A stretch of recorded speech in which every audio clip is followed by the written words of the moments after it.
us. Flip over to Jeremiah right quick. Jeremiah 2. Jeremiah chapter 2. Like I said, we ask the right questions. We just don't want the right answers. We want all these different answers. Like somebody in my family answered the post. You know, somebody in my family, they say, well, the reason why we don't protest when we kill each other, you know, mainly because, you know, poor people living among poor people, they're, you know, subject to committing more crimes. And I'm just like, all this smart stuff y'all talking about, it just don't make sense. So I put some out there. Family member said, I disagree. I hit him with Romans chapter 3. Well, let God be true and every man a liar. It ain't going to make the faith of God without none effect. Because whatever you say, whatever the world says is our problem and our issue, it does not matter if we're not dealing with the real issue.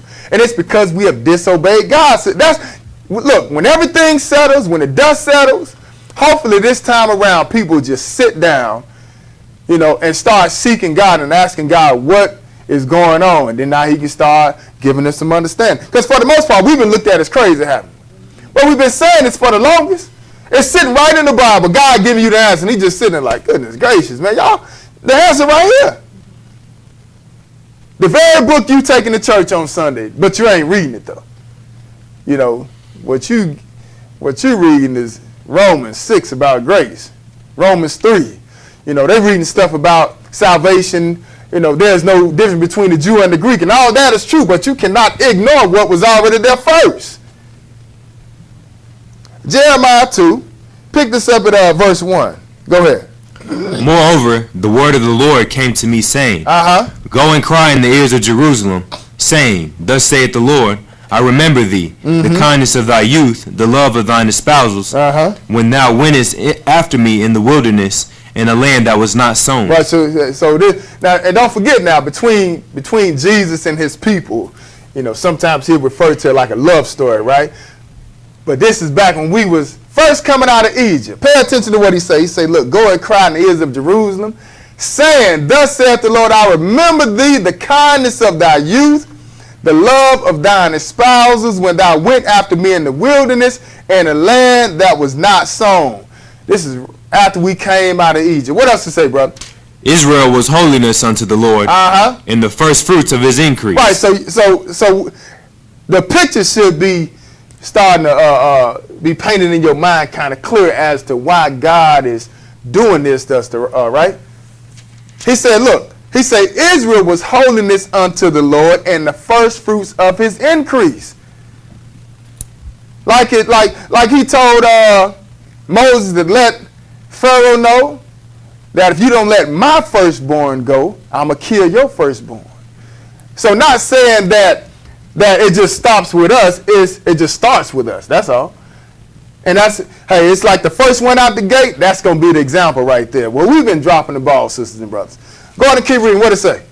Israel was holiness unto the Lord, in the first fruits of his increase. All that devour him shall offend.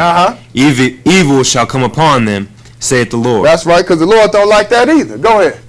Hear ye the word of the Lord, O house of Jacob, and all the families of the house of Israel. Thus saith the Lord, What iniquity have your fathers found in me, that they are gone far from me, and have walked after vanity, and are become vain. Now pay attention, though. Now this is, this is back in the day. What sin have your fathers found in me, that they are gone far from me, and have walked after vanity, and are become vain? See, we seeing the repercussions of us sinning against God. That's why I say we can ask those questions, we can march and stuff like that, but you still got to get back to the root of the matter, and the root of it is we've disobeyed God. That's where our problem is, sisters and brothers. So he said, look, what iniquity have your fathers found in me, that they are gone far from me, and have walked after vanity, and are become vain? Like, what's the problem? I gave y'all everything y'all needed. Why do you feel like it's necessary for you to go to church on Sunday? Why do you feel like it's necessary for you to bow down to a Christmas tree? Why do you think it's necessary for you to train up your children in the same garbage and continue, and allow them to continue on getting beat and beat and beat? Why? Keep reading. What else to say? Neither said they, where is the Lord that brought us up out of the land of Egypt, that led us through the wilderness, through a land of deserts and of pits, through a land of drought and of the shadow of death. Go ahead. Through a land that no man passed through and where no man dwelt. Right, so it's like after all that God has done by delivering them, they not even laying it to heart. That's why I say, look, neither said they, where's the Lord that brought us up out of the land of Egypt? Like we done forgot about him now. What is it saying, verse 7? And I brought you into a plentiful country to eat the fruit thereof and the goodness thereof. But when you entered, you defiled my land and made mine inheritance an abomination. Talking about Jerusalem, right? Because we have a land, we have a home outside of America, sisters and brothers. The Lord took us into a plentiful country, the promised land, Jerusalem, right? That's where he took us at. He said to eat the fruit thereof and the goodness thereof. But when you entered, what did we do? We defiled his land, sisters and brothers. That's what we did. We get off into the Holy Land and we just went ham. Almost literally, like we had just got delivered from ham. What he say? You defiled my land and made my heritage an abomination. Because look, among us as a people, remember we saw we are the Lord's witnesses, right? So there's a certain lifestyle we supposed to uphold, certain way we're supposed to carry ourselves, sisters and brothers. But we didn't do that. We dropped the ball, our forefathers did, and we're paying for it way down the line. That's how we end up in this captivity. But he said, look, you defiled my land and made my heritage an abomination. Like I say several times and a lot of times that, hey, we're a holy people and we had a holy land where we lived, where the Lord put us at. But we started going against God and the Lord kicked us out of Jerusalem, sisters and brothers. Not saying that the people over there holy, because they going to get it too. They done split the Lord land up. They fighting over there's no peace going on over there. The Lord going to deal with that. When it's over with, then he going to put us back in the land, because that's really who it belongs. It belonged to us. But what he said in verse 8, go and read it. The priest said not, where is the Lord? And they that handled the law knew me not. But look what he said. This ain't just start happening today, right? He said, look, the priest said not, where is the Lord? The priest supposed to guide you to the Lord, right? Priest supposed to, correct you when you're going off, sisters and brothers. That's what the priests do. But hey, he ain't even looking for the Lord. Just like today. He said, the priest said not, where is the Lord? And they that handled the law knew me not. That's what the priest's job is. He going to point out your wrongdoing. Show you according to the law, how we supposed to behave ourselves. But hey, he's not even doing it. But just in case we don't understand who the priest is, what does it say right after that? The pastors also transgressed against me. He said, look, the pastors also transgressed. So, hey, what we seeing now today, this ain't nothing new. The pastors also transgressed against me. What else? And the prophets prophesied by Baal and walked after things that do not profit. So y'all see what we was doing, right? Go ahead, keep reading. Wherefore I will yet plead with you, saith the Lord, and with your children's children will I plead. Right, so look, now we way down the line. We still catching it. He said, wherefore I will yet plead with you, saith the Lord, and with your children's children would I plead. What else? For pass over the isles of Chittim and see, and send unto Kedar, and consider diligently, and see if there be such a thing. Right, so go look over the isles of Chittim. Then he said, look, and send unto Kedar, and consider diligently, and see if there be such a thing. Like go into these other nations, countries, and look and see if they do what Israel is doing. Go ahead and read. What did he say? Hath a nation changed their gods? He said, look, have a nation changed their gods? Go ahead and read. What else? Which are yet no gods. So even though these nations' gods don't really exist, they still ain't changed their gods. Like they still gonna serve their gods. Go ahead and read. What else? But my people have changed their glory for that which doth not profit. But look, hey, we the chosen people. We're the ones supposed to represent God, and we done turned around and gave up all that belonged to us for some garbage. But if you look around, matter of fact, you look throughout all the world and the different nationalities and the gods that they have, they ain't gave their gods up. We gave up our God, which is the true and living God, sisters and brothers. Go on and read. What else to say? Be astonished, O ye heavens, at this, and be horribly afraid. Be ye very desolate, saith the Lord. For my people have committed two evils. Right, because we still looking at why is the punishment so bad, right? He said, look, my people have committed two evils. What? They have forsaken me, the fountain of living waters. He said, look, they have forsaken me, the fountain of living waters, sisters and brothers. That's what our God is, the fountain of living waters. You sit there and you listen to what he tells you to do. You constantly eat from his word. Hey, eventually it's going to spring up in everlasting life, sisters and brothers. But we'd rather give that up for some nonsense. Go on and read. And hew them out cisterns, broken cisterns that can hold no water. Right, so we got rid of our God so we can make us our own gods. Some gods that can't give us nothing, that can't benefit us, in other words. Keep reading. Is Israel a servant? Is he a homeborn slave? Look at the Lord, though. Look at him talking through the mouth of Jeremiah. Say, goodness gracious, is this all y'all know? That's why we talking about 400 years here in America. Look, we've been in captivity for a long time. Thousands of years, sisters and brothers. So it just makes sense to say, look, is Israel a servant? Is that all we good for, sisters and brothers? And it looked like that's the case, don't it? Coronavirus is killing everybody based on the media. Somehow or another, July 31st, they bringing the NBA back. Now the NFL commissioner want to say, yeah, you know what, we were wrong. Black lives do matter. Yeah, it matter now. Because football season coming. That's why it matters. But guess what? Is that all we are? Is a servant, a homeborn slave? Is that it? Is Israel a servant? Is he a homeborn slave? Why is he spoiled? Why is he going through this? Why are we catching all this hell, sisters and brothers? The right questions are being asked, but nobody wants the right answer. What does it say? Go ahead. Skip down to verse 17. Hast thou not procured this unto thyself, in that thou hast forsaken the Lord thy God, when he led thee by the way? But look what he said. He said, look, you done did this to yourself, didn't you? You brought these repercussions, this stuff that we dealing with, we have brought this on ourselves. Has not thou procured this unto thyself? What else he say? And now, in that thou hast forsaken the Lord thy God, when he led thee by the way. Right, so we turned on God, didn't we? It's our problem, sisters and brothers. This is what we've done. Nobody else. We can't blame nobody else for this. We got to look at ourselves, sisters and brothers. Skip down to verse 26 and read that. Verse 26. Go ahead. As the thief is ashamed when he is found, so is the house of Israel ashamed, they, their kings, their princes, and their priests, and their prophets, saying to a stock, thou art my father, and to a stone, thou hast brought me forth. For they have turned their back unto me, and not their face. But in the time of their trouble they will say, arise and save us. That sounds just like now, don't it?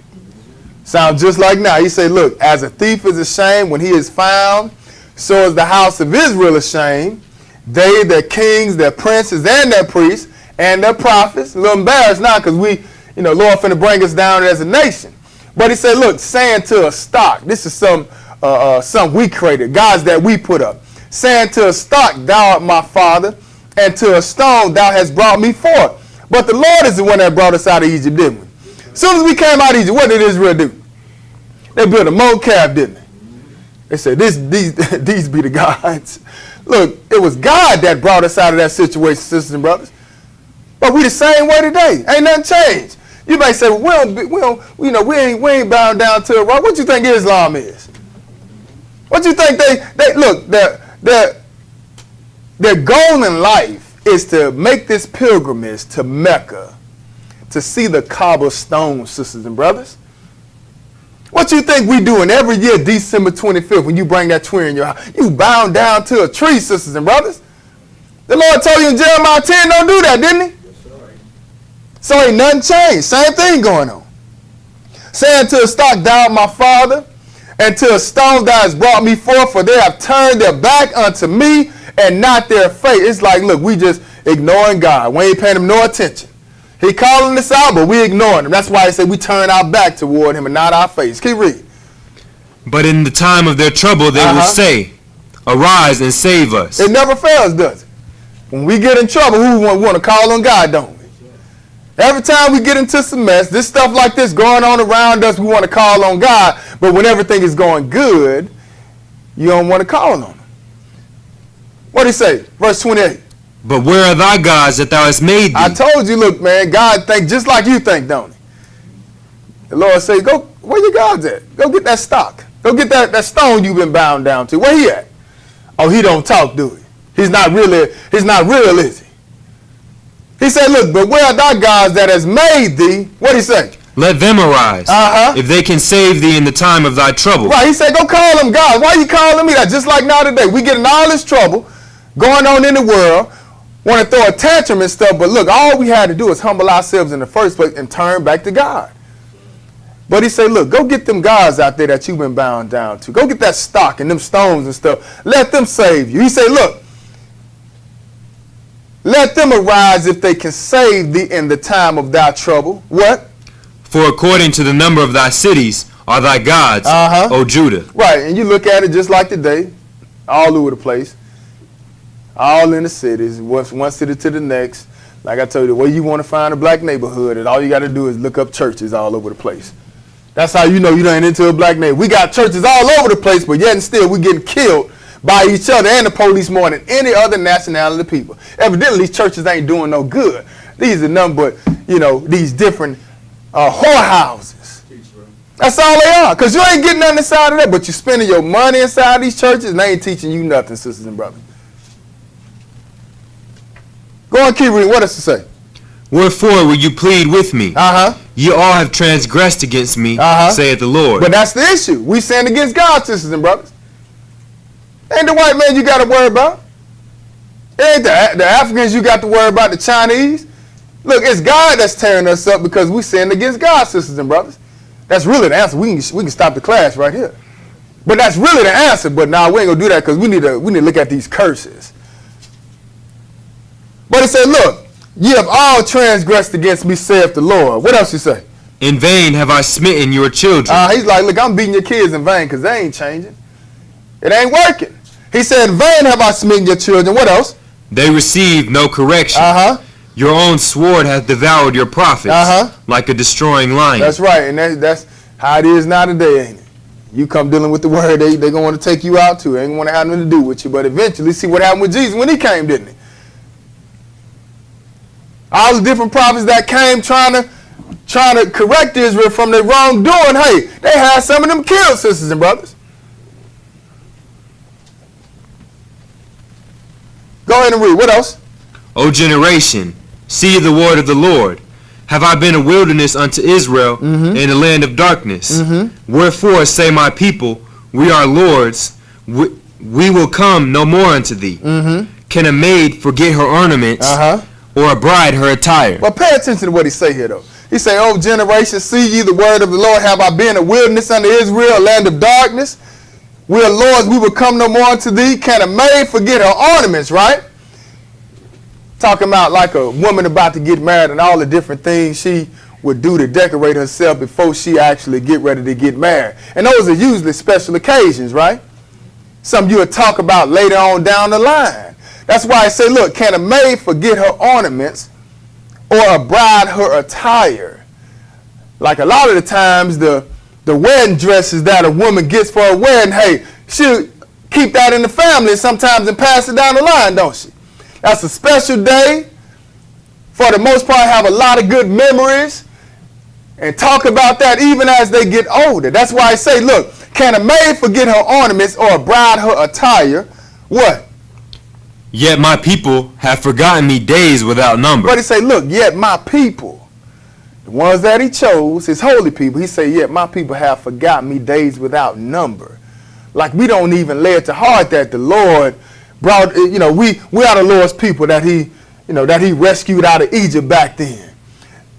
In the wilderness, he brought us and fixed up us up as a nation of people. We don't even pay that attention no more. You tell somebody you're an Israelite or you're a Hebrew, they think you racist. I even had one brother tell me, I ain't no Hebrew, I'm African American. Lord Jesus. All right, bro. You're African American. Those are two continents.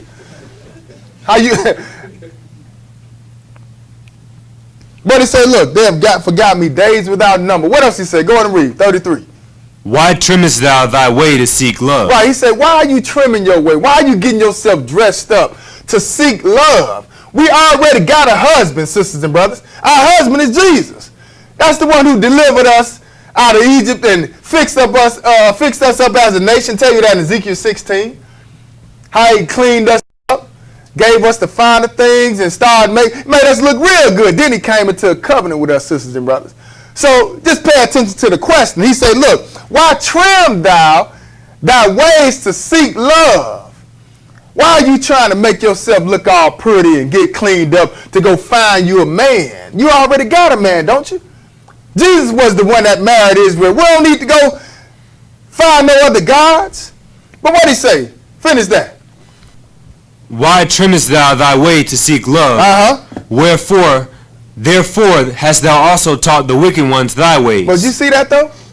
So when we want to point the finger at everybody else, we want to call the white man the devil, want to call all these people evil and stuff of what's going on. What did the book just say? Read that last part again. Therefore hast thou also taught the wicked ones thy ways. He said, therefore, you or us, we have taught the wicked ones their ways, right? So we got to look at ourselves, don't we? That's why I say, look, we're gonna have to clean in-house first before we can start, tripping on what's going on, somebody coming in. We already, tearing up our own house. They just partaking in it. I can see if we was coming together as a nation of people and trying to, get, keeping the law and getting rid of all the rapists and the murder. Because, the law tell you about how to deal with this stuff, right? We don't want to live by that, though. But when somebody else do it, then we want to go up in arms. But we're not even living by it, sisters and brothers. So how you expect somebody else to respect you? You get up in the morning as a black man listening to music about how to kill a nigga. As soon as somebody look at you the wrong way, as soon as somebody step on your shoe, you ready to pull out your pistol. And then when the white man do it, then we got a problem with it. It kind of seemed like to me both of them listening to the same rap music before they walk out of the house, though. That's what it seemed like. Because not only are they trigger happy, we trigger happy as well. Against our own selves.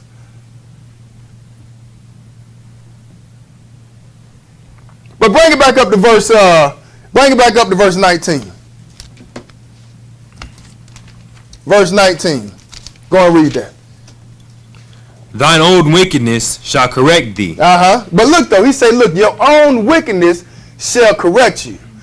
That's what we have to understand. Look, the Lord is, it's a repercussion of our behavior that we catch in this hell. He said that own wickedness shall what? Correct thee. Keep reading. And thy backsliding shall reprove thee.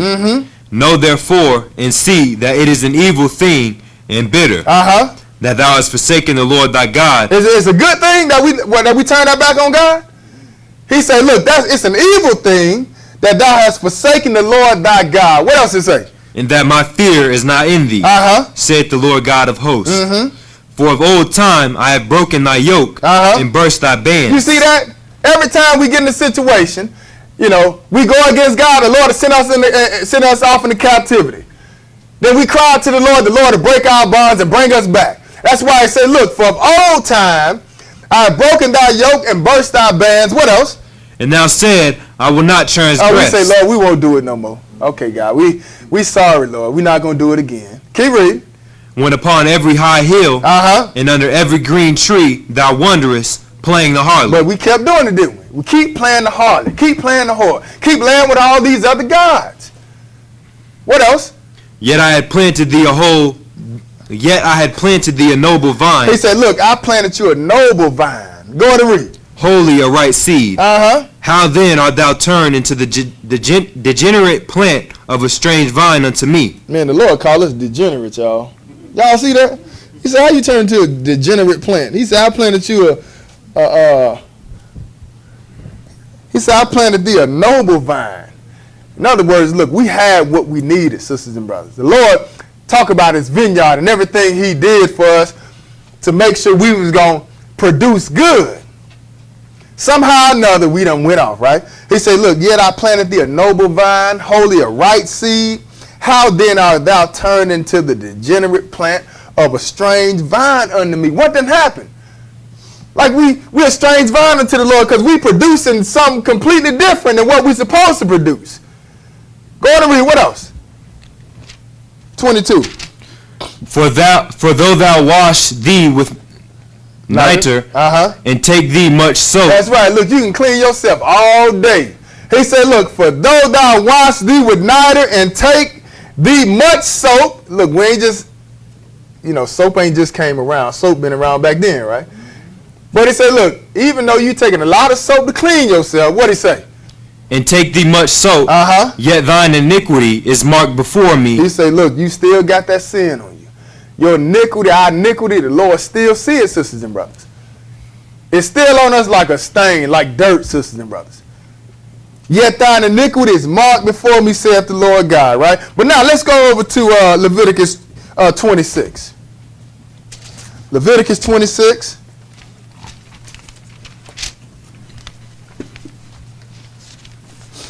Leviticus chapter 26. Because like I say, all this stuff, the stuff, we see the stuff going on around us, sisters and brothers. But at the same time, like, it's just like, I guess I ain't saying we John the Baptist crying in the wilderness, but I can kind of see how it felt. Like you're trying to show people the right way, and it's like people don't want to listen. I get tired of people talking about we need to march. And then why in the world y'all want to, why does Israel want to wait till July 7th to do a blackout? Why you want to black out July 4th? Because you still want to partake in that, don't you? Israel, something else. They think they slick. I tell you, boy. Leviticus 26, we're going to wait till the 7th. You just need to start, you should black out tomorrow. Like you don't need to go there, do you? You don't need to deal with Sunday church. Black that out.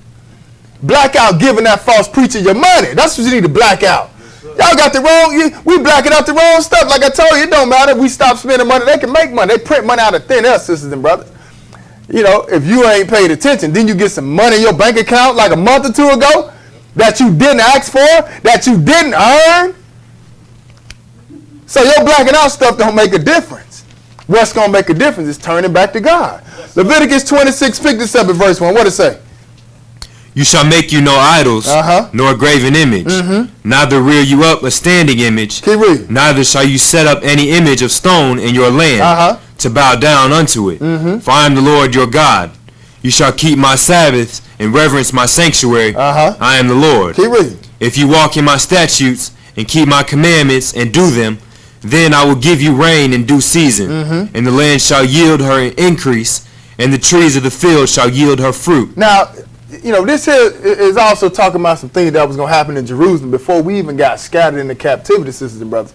Because look, like I said, we had a homeland. America is not your homeland, okay? We had a land. The Lord gave us the promised land, Jerusalem, sisters and brothers. So inside of that land, we had agriculture and stuff like that going on.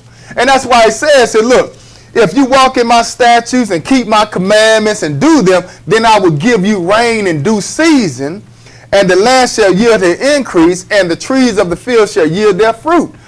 So we're just talking about the things that we would plant or farm inside the land of Israel, how everything was going to be blessed if we just obeyed God, right? Go and skip down to verse 11 and read that. What does it say? And I will set my tabernacle among you, and my soul shall not abhor you. Now, we got to really pay attention to this, sisters and brothers. Because when you understand how serious it is and how much God loved his people and how much he cared about us, then the punishment is really justification for our disobedience, because he should have just wiped us out. But pay attention, because there's no other nation of people that can say this right here.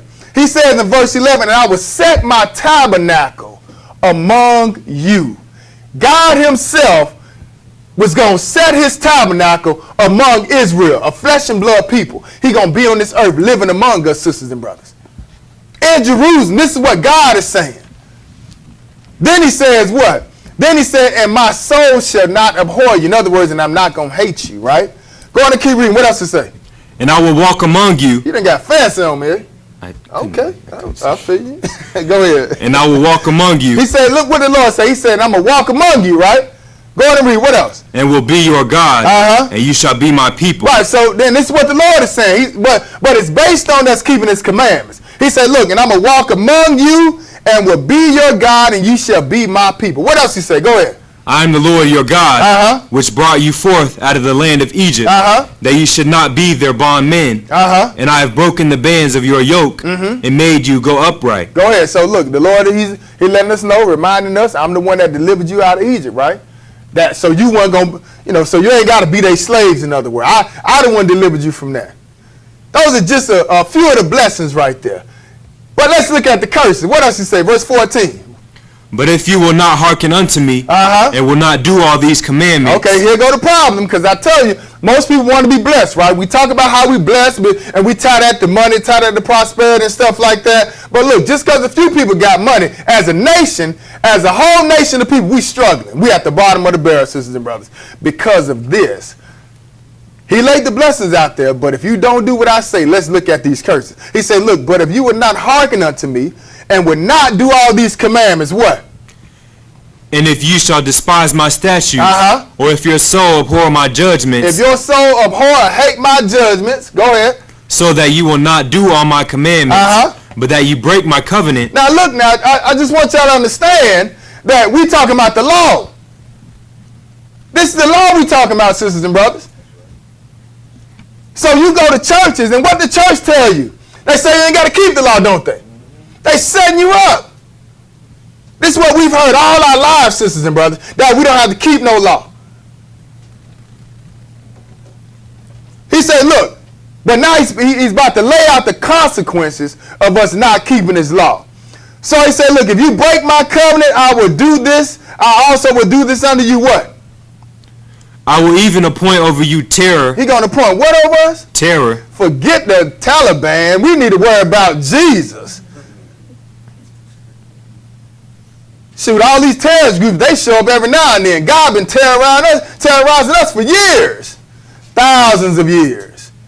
He said, look, I will even appoint over you terror. What else? Consumption and the burning ague. Keep reading. That shall consume the eyes and cause sorrow of heart. Wow, keep reading. And you shall sow your seed in vain, for your enemies shall eat it. Oh, we talking about in the land. You're going to sow your seed in the land, ain't you? And your enemies going to eat it.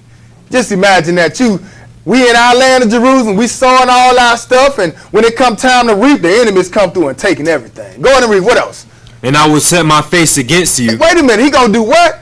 Set my face against you. Like this a curse. He said, I'm going to set my face against you. Like in other words, when I wasn't going to abhor you, when I was going to love you, hey, I had blessings attached to that. But if you disobey what I say, now I'm going to set my face against you. So it's like, in other words, we got somebody that's working against us. Like, don't think that all these nations could take us into slavery like this if they didn't have help. God is the one that's behind this, sisters and brothers. Go on and read. What else? And you shall be slain before your enemies. Keep reading. They that hate you shall reign over you. You see this? He said you're going to be slain how? Before your enemies, didn't he? Like, we don't want these answers. We don't want this. We want all this good stuff. We want people to tell us it's going to be okay. It's not going to be okay if we don't turn back to God. He said you're going to be slain before your enemies. What else? They that hate you shall reign over you. Reign just mean rule. The people that hate you going to rule over you. Go on and read. What else? And you shall flee when none pursueth you. And this right here, look, this is how, and this for the most part is talking about what happened before we even went off into captivity. Go on and read though. What else to say? And if you will not yet for all this hearken unto me, then I will punish you 7 times more for your sins. But you can see these curses walking us down even over here, can't you? You know, we wonder why. Well, how is it that, you know, I had some crack, which is a stepped-on form of cocaine, which is a whole, and look, this ain't drug class, okay? But I'm just letting you know that, look, crack is, it's not in a raw form like cocaine is. In other words, cocaine does more damage because it's almost in its purest form. But that's a drug that mainly Gentiles have. You can get caught with way more of that, and the black man get caught with a few stones. Guess what the black man gonna get? He gonna get way more time than the white man. And you wonder why. Read that verse again. What it say? And if you will not yet for all this hearken unto me, then I will punish you 7 times more for your sins. Because look, we supposed to be the example, don't we? Lord said, I'm going to punish you 7 times more for your sins. So, hey, look at it. You see it working out in the court system. Go on and keep reading. What else to say? And I will break the pride of your power. And I will make your heaven as iron. And your earth as brass. So try praying through heaven and getting over to God. He said your heaven going to be how? As iron. As iron, sisters and brothers. Then he said, look, your earth as brass. It's just like we trapped on every side. Ain't no way out. But that's how it is when God turns against us. Go and skip down to verse 30. Read that. What it say? And I will destroy your high places, and cut down your images, and cast your carcasses upon the carcasses of your idols.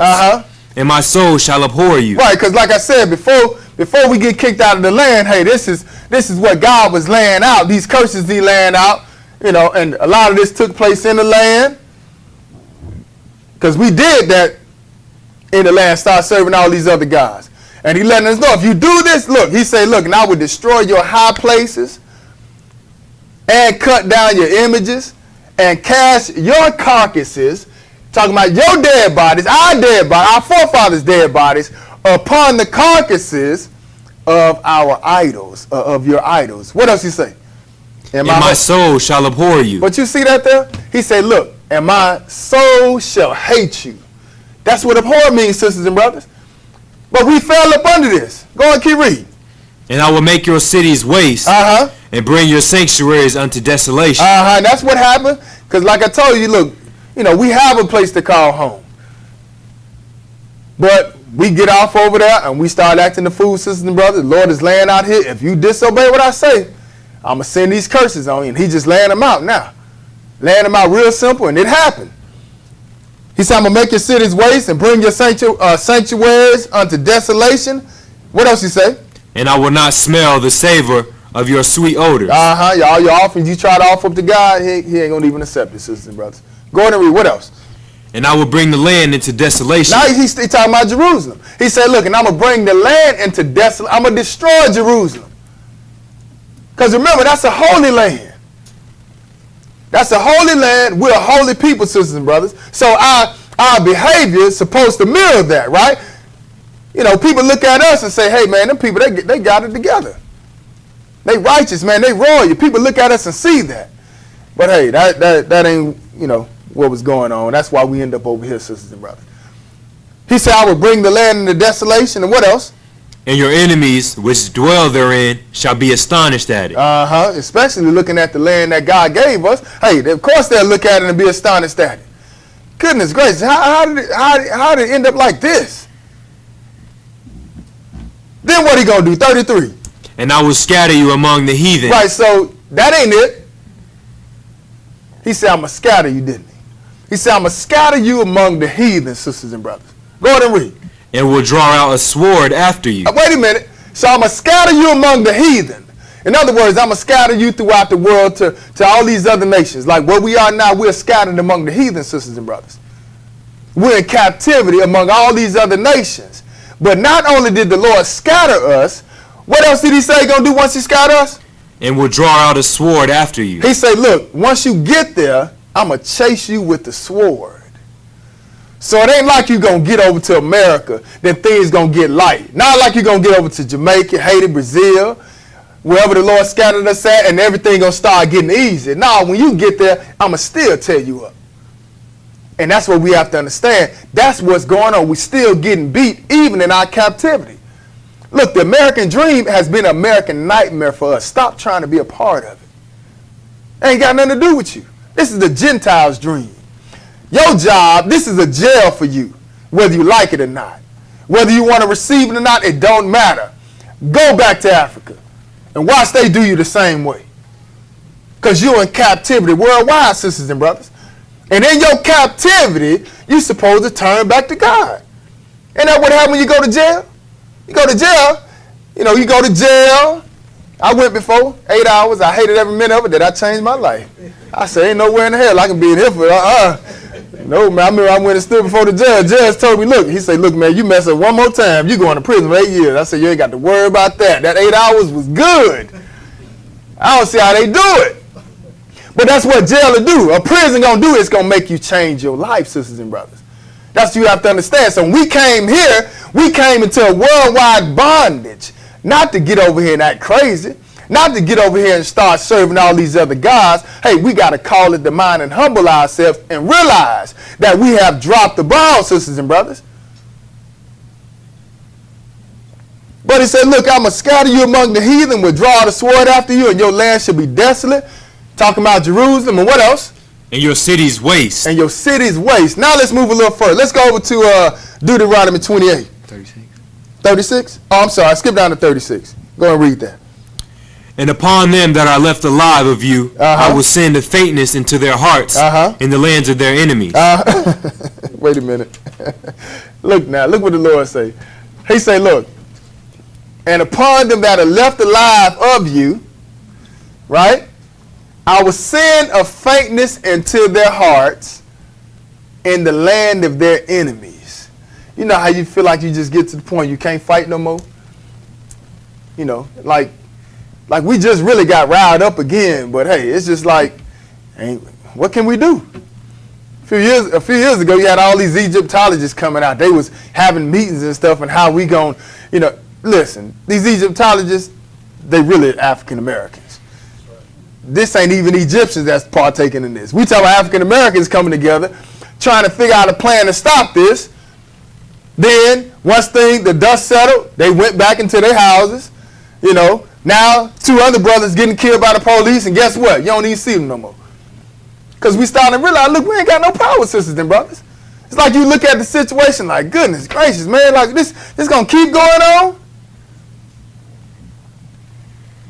But he said, look, and upon them that are left alive of you, I will send a faintness into their hearts and the land of their enemies. And I was more so back then, but hey, you can kind of see that's still sitting on us today, sisters and brothers. Go on and read. What else? And the sound of a shaken leaf shall chase them. Anything that move, a leaf barely shake, you're going to be scared. Go on and read. What else? And they shall flee, as fleeing from a sword. And they shall fall when none pursue it. Ain't nobody even chasing you. You just heard a leaf shake off a branch and we start running. That's how scared we going to be, sisters and brothers. Go ahead. What else? And they shall fall one upon another. Don't act like it don't exist today. Please don't act like it don't exist today. Because y'all know doggone well, police get behind us, especially brothers. You know what start going on in your head. Is everything paid? Did I pay insurance? Is the tag straight? You know what I'm saying? You gotta make sure everything is legit before we have this conversation. You know, I done already played things out in my head. I get put up by the police. I'm gonna slightly open the door and just get on the ground and just lay there. I hope that worked. They trigger happy, man. You know what I'm saying? But look, this is what the Lord say, right? He said, the sound of a shaking leaf shall chase them. As fleeing from a sword, and they shall fall with none pursue. Go on and read. What else to say? And they shall fall one upon another, as it were before a sword, when none pursue it. Keep reading. He said, but you're going to be running as if you running from a sword and ain't nobody chasing you. What else? And you shall have no power to stand before your enemies. Now, we have to understand this, right, sisters and brothers? He said, look, you shall have no power to stand before your enemies. How you gonna be able to stand before your enemy when God done made the earth brass and the heaven iron? Like, we got everything working against us, sisters and brothers. Like when we humble ourselves and start realizing this and turning back to God, look, this plight would be a whole lot more easier to deal with. Like, you know, once you came into the Word, the understanding it was a whole lot more better to grasp as opposed to not understanding, because you out there with faintness of heart just trying to figure out stuff. But now when you know, it's like, look, man, we got to turn back to God. That's the answer. Go on and keep reading. What else to say? And you shall perish among the heathen, and the land of your enemies shall eat you up. Y'all see that, right? So he said, look, you're going to perish among the heathen, and that's where we are. We're going to perish among the heathen. And he said, the land of your enemies shall eat you up, sisters and brothers. I don't understand why we expect anything different. Go on and read. What else? And they that are left of you shall pine away in their iniquity in your enemies' lands.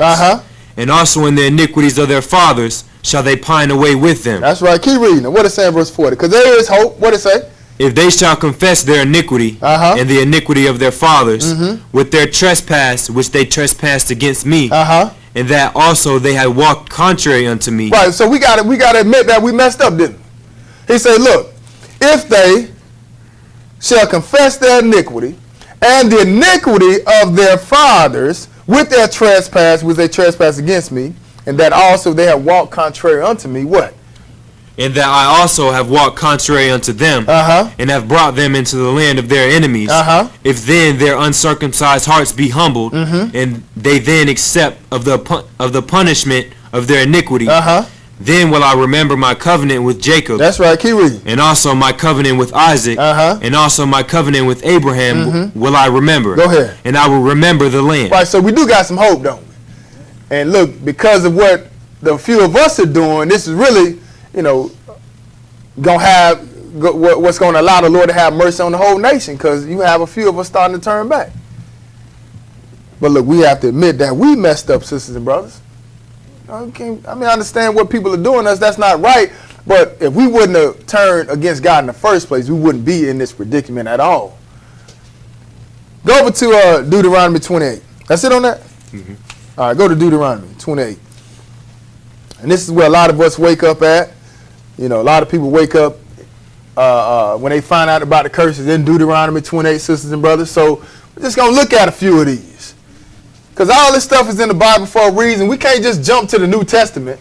New Testament is good, but the New Testament, for the most part, is kind of showing you how the Lord is going to come and die for the sins of man. Before the Lord even got here and died for the sins of man, hey, we had this Deuteronomy 28 here, sitting here, letting us know what was going to happen to his people. But you need both of them anyway. You're going to need the Old and the New Testament, sisters and brothers. Deuteronomy 28, pick this up at verse 3. What does it say? Blessed shalt thou be in the city, and blessed shalt thou be in the field. Talking about it, we obey the Lord, just like we saw in Leviticus 26. He said, look, you're going to be blessed in the city and blessed in the field. What else? Blessed shall be the fruit of thy body. Right, so look, you ain't got to worry about even in the country you're going to be blessed. Talking about the field. In the city, because we ran to the city back in the day, right? To try to get out of the stuff that was going on down south. But regardless, if we did what the Lord said, we're going to be blessed everywhere, right? But clearly, we got scattered into captivity. Go on and read. What else? Blessed shall be the fruit of thy body. This is talking about your children. He say, blessed going to be the fruit of thy body. Keep reading. And the fruit of thy ground. And the fruit of thy cattle. The increase of thy kind. And the flocks of thy sheep. That's right. So everything that we, for the most part, deal with, dealing with farming, agriculture, animals and stuff like that. Hey, everything was going to be blessed, right? What else he say? Blessed shall be thy basket and thy store. Your basket and what you store up, that's going to be blessed as well. Keep reading. Blessed shalt thou be when thou comest in, and blessed shalt thou be when thou goest out. That's right. So look, this is what Moses is telling Israel before they walk into the promised land. Do everything he tells us to do. Hey, we're going to be blessed. Blessed in the city, blessed in the field. No matter what. Like the Lord got us covered if we just be obedient, sisters and brothers. That's what he's saying here. All right, skip down to verse 9 and read that. What it say? The Lord shall establish thee an holy people unto himself. But keep in mind now, remember, because, the title of the class is God's holy people under the curses, right? But he said, look, the Lord shall establish thee an holy people unto himself. What else? As he hath sworn unto thee, if thou shalt keep the commandments of the Lord thy God, and walk in his ways, and all the people of the earth shall see that thou art called by the name of the Lord, and they shall be afraid of thee. But look at this though, right? He said, look, the Lord going to establish the holy people unto himself, as he has sworn unto thee, if thou shalt keep the commandment of the Lord thy God, right, and walk in his ways, correct? So we see that there's some conditions laid out there, right? The conditions are, if we want these blessings, what do we have to do, sisters and brothers? We got to keep the commandments and walk in his ways, right? That's real simple, ain't it? That's all we got to do. But he's telling you how you're going to be blessed. Then he say, look, and all the people of the earth shall see that thou art called by the name of the Lord, and they shall be afraid of thee. They're going to look at us and know we God's people, man. They're going to be like, yeah, they're going to have respect under us. They ain't going to be scared of us in a bad way like they are now.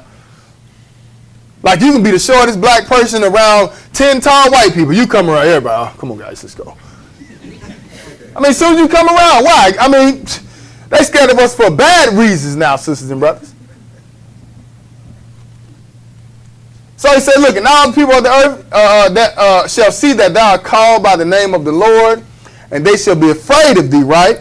Now, let's skip down to verse 14. 14 and read that.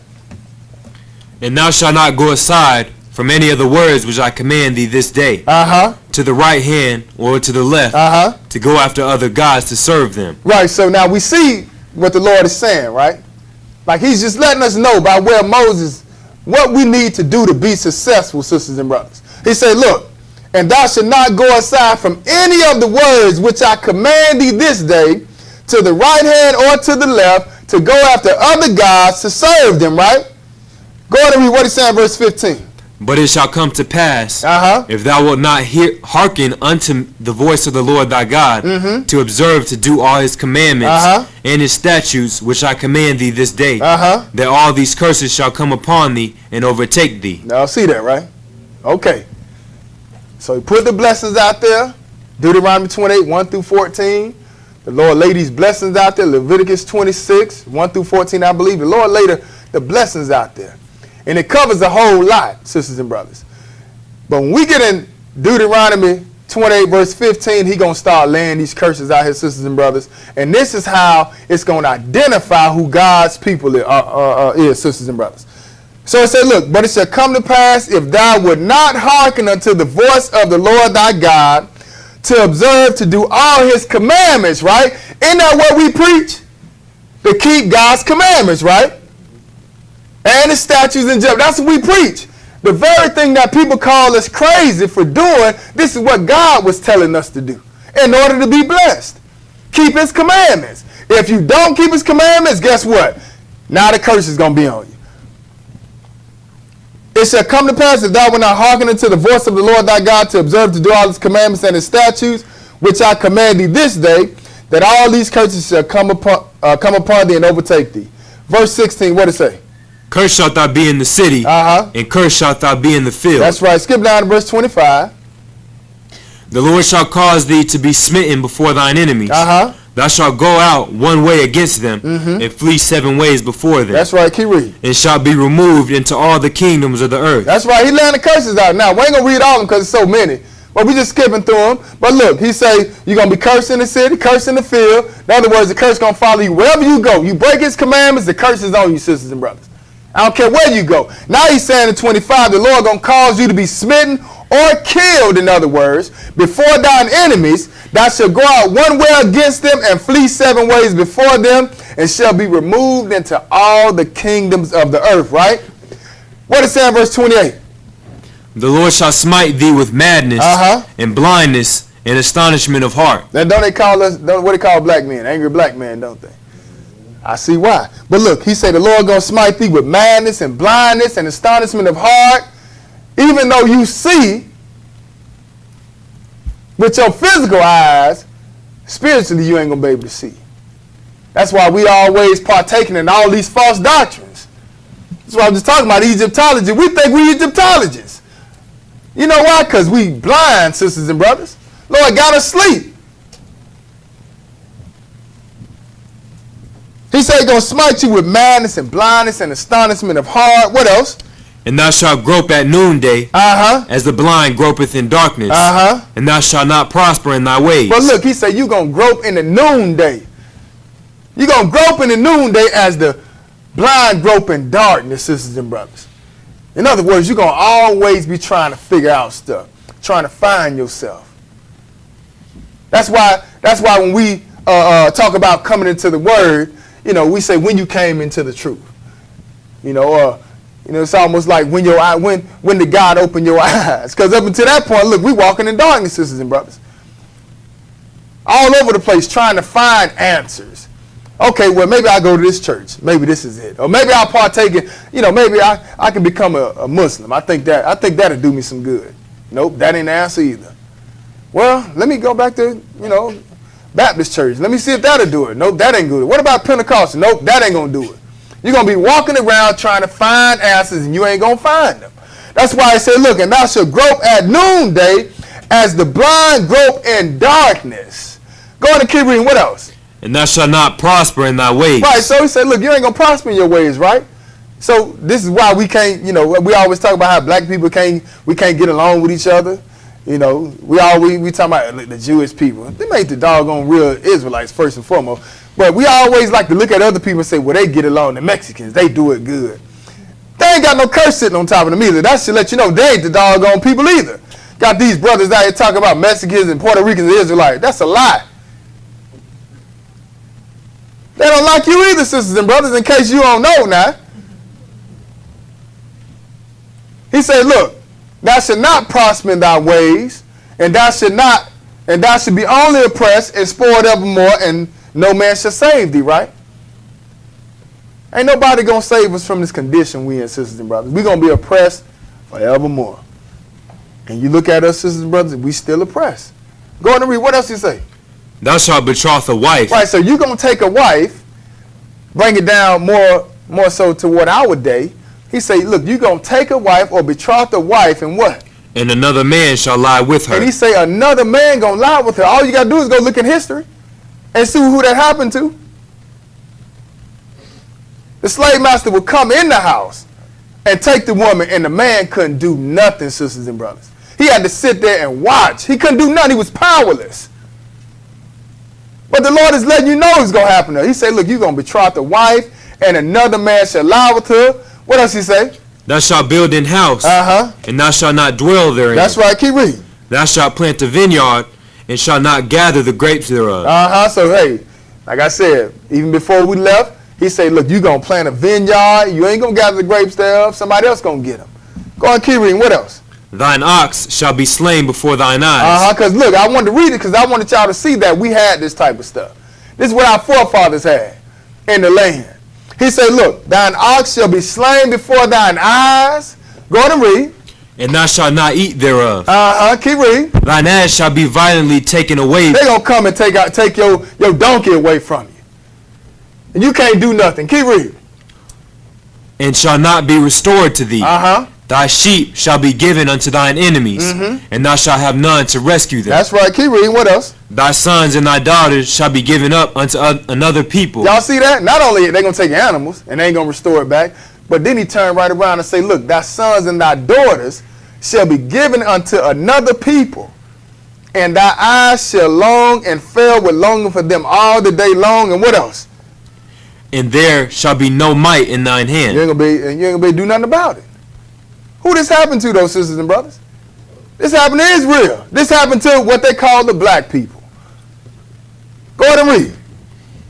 And we ain't talking about Africans either. We talking about Negroes. Two different people, not the same people. Go ahead and read. What else?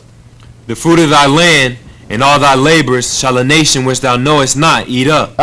And thou shalt be only oppressed and crushed always. But you see that though? He said, look, the fruit of thy land and all thy labors shall a nation which thou knowest not eat up, and thou should be only oppressed and crushed always. Talking about, because like I said, we had our own stuff going on. But when them curses start hitting us, we're going to start losing our land, sisters and brothers. All the stuff that we work so hard for, they're going to come in and start taking that out, taking that down, taking that away from us, and then we going into captivity, sisters and brothers. That's why I say, look, you're going to be oppressed and crushed always. But it ain't like when we came over here like the Lord let up. It done got a little bit easy, but look, you still a slave. Everybody else can go home, but you can't. Try to go back to Israel. You're going to be second-class citizen, probably third. Where's your home at where you can be a first-class citizen? Where is that at? Everybody can go, like Europeans can go back to Europe. Mexicans can go back to Mexico. They're going to be first class. Where will you go at being a Negro and be a first-class citizen? Just ask yourself that. Because you can't go to Israel right now being first class. Because you got some people over there that think they us. that's been lying and, for some time, and, the world believe that. But that being the case, that should let you know, hey, this is falling on top. Well, this is sitting on us, sisters and brothers. Go on to Key Ring. What else to say? The fruit of thy land and all thy labors shall a nation which thou knowest not eat up. And thou shalt be only oppressed and crushed always. Let's skip down to read 34. So that thou shalt be mad for the sight of thine eyes, which thou shalt see. That's right. You would be too, though, wouldn't you? That's why we are like this, sisters and brothers. What is that, verse 37? Go and read that. And thou shalt become an astonishment, a proverb, and a byword among all nations, whither the Lord shall lead thee. Among all nations or some nations? All nations. Among all nations. You see that, sisters and brothers? He said, look, and thou shalt become an astonishment. Then he says, what? A proverb and a byword among all nations, whither the Lord shall lead thee. Where do you think they get black people like watermelon and chicken from? You know what I'm saying? Where do you think they get the word nigger from? They was calling us that back in the Bible, Acts 13:1, you will see it there. But, hey, they been calling us this type of stuff. And I bought me a watermelon this week. I ate some on the way to church. I don't know what it is. but he said, look, thou shalt become an astonishment, a proverb and a byword among all the nations where the Lord shall lead thee, right? All right, but now let's skip down to verse 41 and read that. Like I said, we're just going to skip through a few of them. Go ahead. Thou shalt beget sons and daughters, but thou shalt not enjoy them, for they shall go into captivity. Y'all see that? So we make a big fuss about what's been going on about separation at the border. Look, this been happening to us for years. All the time. We like to fight and get in other people's business. Like, look, a lot of stuff you see going on is fights between the Gentiles. Let them have their fight, sisters and brothers. We ain't got no dog in this fight. We need to worry about getting ourselves together. But this has been happening to us for a long time. He said, look, thou shalt beget sons and daughters, but thou shalt not enjoy them, for they shall go into captivity, right? They ain't going to be able to do nothing about it. Skip down to 43 and read it. The stranger that is within thee shall get up above thee very high. Keep reading. And thou shalt come down very low. But look at the stranger in our neighborhoods. Mostly, all the strangers have striving businesses, don't they? But when it comes to us, we barely making it, sisters and brothers. Like that's like a miracle if you see a black man with a successful business. Because we so used to failing. You know, that's why people come to Atlanta as like this is the promised land. Because all other cities around the United States, Negroes ain't succeeding like this. That just is what it is, sisters and brothers. But hey, he said, look, the stranger that is within thee shall get up above thee very high, sisters and brothers. And we gonna come what? We gonna come down very low, and we still at the bottom, sisters and brothers. Skip down to verse 40. Well, keep reading. I'm sorry. Go ahead. He shall lend. He shall lend to thee, and thou shalt not lend to him. You see this? We go get loans from the bank, don't we? We don't got banks for them to come get loans, do they? He said, he shall lend to thee, and thou shalt not lend to him. Keep reading. What else? He shall be the head, and thou shalt be the tail. Right. So if you the tail, that means you at the back. You at the back of everything, ain't you? Like you catch the tail end of everything. You get the scraps. You at the bottom. Success. Whatever success. That's being given out. We get the last little bit of it, sisters and brothers.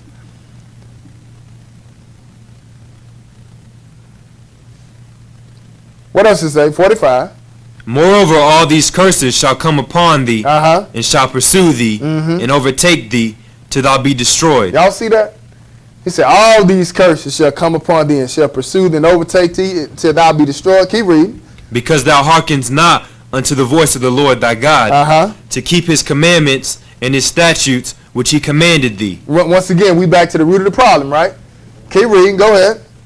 And they shall be upon thee for a sign, and for a wonder, and upon thy seed forever. Right, so these curses are actually going to sit upon a particular group of people, right? And this is how you'll be able to identify who the Lord's people are, sisters and brothers, based on these signs. So you look around the world today, you only know this happened to one group of people. He said, look, talking about these curses, because we disobeyed and broke his commandments, he said, they're going to be upon thee for a sign and for a wonder, and upon thy seed forever. Because what? Thou servest not the Lord thy God with joyfulness and with gladness of heart for the abundance of all things. Keep reading. Therefore shalt thou serve thine enemies, which the Lord shall send against thee. Right, because you don't want to serve the Lord with joy, right? He said you're going to serve your enemies, didn't he? He said, therefore shalt thou serve thine enemies, which the Lord shall send against thee. How? In hunger. So you're going to need them for your food. What else? And in thirst. You're going to need them for your water. Keep reading. And in nakedness. You're going to need them for your clothes. So why are we boycotting these places that we need? That don't make sense. Everybody talking about blackout and all this type of stuff. Okay, where we going to get our stuff from? And where we going to get our stuff? One of y'all got some stuff we can buy some shoes at and clothes and get our food and stuff from? I ain't talking about a little garden outside either. I'm talking about feeding a nation of people. Like, do we have it? Because he said this, you're going to have to go to them, didn't he? He said, look, therefore shalt thou serve thine enemies, which the Lord shall send against thee in hunger and in thirst and in nakedness and in want of all things. You got to go to him now. Go on and keep reading. What else? And he shall put a yoke of iron upon thy neck until he have destroyed thee. That's right. And that's on us too, sisters and brothers. Go on and keep reading. 49. The Lord shall bring a nation against thee from far, from the end of the earth, as swift as the eagle flieth. A nation whose tongue thou shalt not understand. Keep reading. A nation of fierce countenance, which shall not regard the person of the old, nor show favor to the young. And that's what eventually going to happen later on down the line when Rome come in there and destroy Jerusalem, sisters and brothers. We're going to see that. But go and skip down to verse 53. And thou shalt eat the fruit of thine own body, the flesh of thy sons and of thy daughters, which the Lord thy God hath given thee in the siege and in the straitness, wherewith thine enemies shall distress thee. That's right. Keep reading. So that the man that is tender among you and very delicate, his eyes shall be evil toward his brother and toward the wife of his bosom. Keep reading. And toward the remnant of his children which he shall leave. That's right. Go ahead. So that he will not give to any of them of the flesh of his children whom he shall eat, because he hath nothing left him in the siege, and in the straitness wherewith thine enemies shall distress thee in all thy gates. So look at what he's saying in 53. He say, look, and thou shalt eat the fruit of thine own body, the flesh of thy sons and of thy daughters, right? Which the Lord thy God hath given thee in the siege. Because once things start getting bad, sisters and brothers, the stuff you're supposed to be doing to take care of your kids, you ain't going to be able to do it. You're going to be worrying about yourself. And when we talk about the siege right here, sisters and brothers, all the Lord doing is taking you all the way down the line to 70 AD. But you're looking at it in Deuteronomy 28. But he said, look, he said, thou shalt eat the fruit of thy body, the flesh of thy sons and of thy daughters, which the Lord thy God hath given thee in the siege, and in the straitness wherewith thine enemies shall distress thee. So that the man that is tender among you and very delicate, his eye shall be evil toward his brother, and toward the wife of his bosom, and toward the remnant of his children, which he shall leave. That's almost the same thing going on today. So that he would not give to any of the flesh of his children whom he shall eat. Why he ain't going to give nothing to him? Because he have nothing left him in the siege. Because once Rome come in there, hey, they gonna block the city off. Well, you ain't going to be able to get no food in or out anyway. So the stuff that he should be doing to give to his children, he ain't going to be able to do it because he ain't got nothing left himself. So that he would not give to any of them of the flesh of his children whom he shall eat, because he have nothing left him in the siege, and in the straitness wherewith thine enemies shall distress thee in all thy gates, taking you all the way down the line. And we're going to pick that up in a second. But go ahead and keep reading. What else to say? Skip down to verse 58.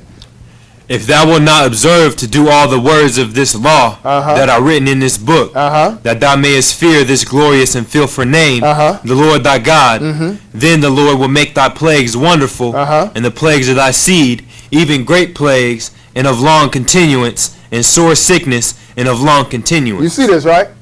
He said, look, if thou wilt not observe to do all the words of this law that are written in this book, that thou may fear the glorious and fearful name of the Lord thy God, then the Lord will make thy plagues wonderful. not wonderful in a good way. In other words, it's going to be a lot of plagues on us, just like we just had one hit us recently, didn't we? Somehow it just all of a sudden disappeared, but it's still here. He said, look, then the Lord will make thy plagues wonderful, and the plagues of thy seed, even great plagues, and of long continuance, and sore sicknesses, and of long continuance. So we're going to be at the front of the line as far as sickness and disease is concerned. Go on and read. What else? Moreover, he will bring upon thee all the diseases of Egypt, which thou wast afraid of, and they shall cleave unto thee. But you see this? He said these diseases that we was afraid of in Egypt, hey, they going to end up jumping on us. The Lord going to put them on us. What else he say? 61. Also, every sickness. Right, so whatever sickness that was not named in Egypt, right, he going to cover the new ones now. COVID-19 is a part of this. He said, look, also every sickness. What else? And every plague. And every plague. Keep reading. Which is not written in the book. Which is not written in the book. Go ahead. Of this law. Them will the Lord bring upon thee until thou be destroyed. Y'all see that, sisters and brothers?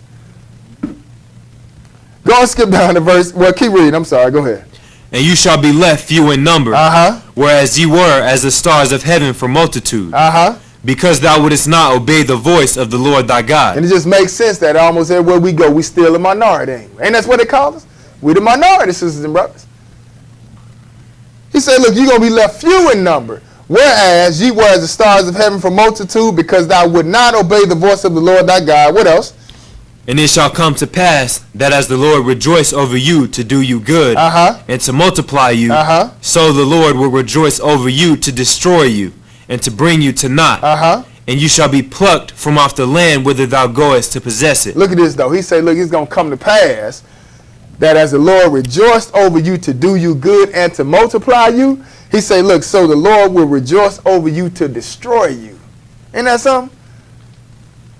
So he was happy about blessing us. Now he's happy about destroying us, ain't he? He said he will rejoice over you to destroy you and bring you to nothing, in other words. That's what naught is. And you shall be plucked from off the land whither thou go to possess it. Because Moses is letting them know this before they go into the promised land, giving them fair warning ahead of time before you get here. This is the consequence that's laid out here if you decide to go against God. Go on and keep reading. What else? And the Lord shall scatter thee among all people from the one end of the earth even unto the other. And there thou shalt serve other gods, which thou nor thy fathers have known. He said, Lord gonna scatter you, didn't he? Go ahead and read. Keep reading. What else? Even wood and stone. And among these nations shalt thou find no ease. Neither shall the sole of thy foot have rest. But the Lord shall give thee there a trembling heart, and failing of eyes, and sorrow of mind. That's right. Go ahead. And thy life shall hang in doubt before thee, and thou shalt fear day and night, and shall have none assurance of thy life. Some of this stuff don't even require explanation, do it? I mean, you just read it, man. You know this ain't talking about nobody but us, sisters and brothers. I was reading on these curses this morning how the Lord was going to put he said he's going to put the burning egg on us and the itch, and I just started scratching. I'm like, Lord have mercy. My wife was laughing at it. I was like, man, I feel these curses. I mean, I don't know what was the poison ivy or the burning itch what the Lord put on me. But some of this stuff you don't even have to explain. You just look at it and read it, man. It fit us like a glove, sisters and brothers. So he said he's going to scatter. We're going to serve other gods, wood and stone, gods that neither us nor our fathers have known once we get here, and that's what we're doing. He said, what, among these nations you ain't going to find no ease? I mean, just, what are we talking about? The Mexicans, Kane says the Mexicans, they found ease. They come over and they doing good. Can't say Africans, they come over here get grants, they doing good. But look at us. We've been catching hell for years, sisters and brothers, before we even came up. A lot of us, the whole reason Martin had a dream because of our oppression.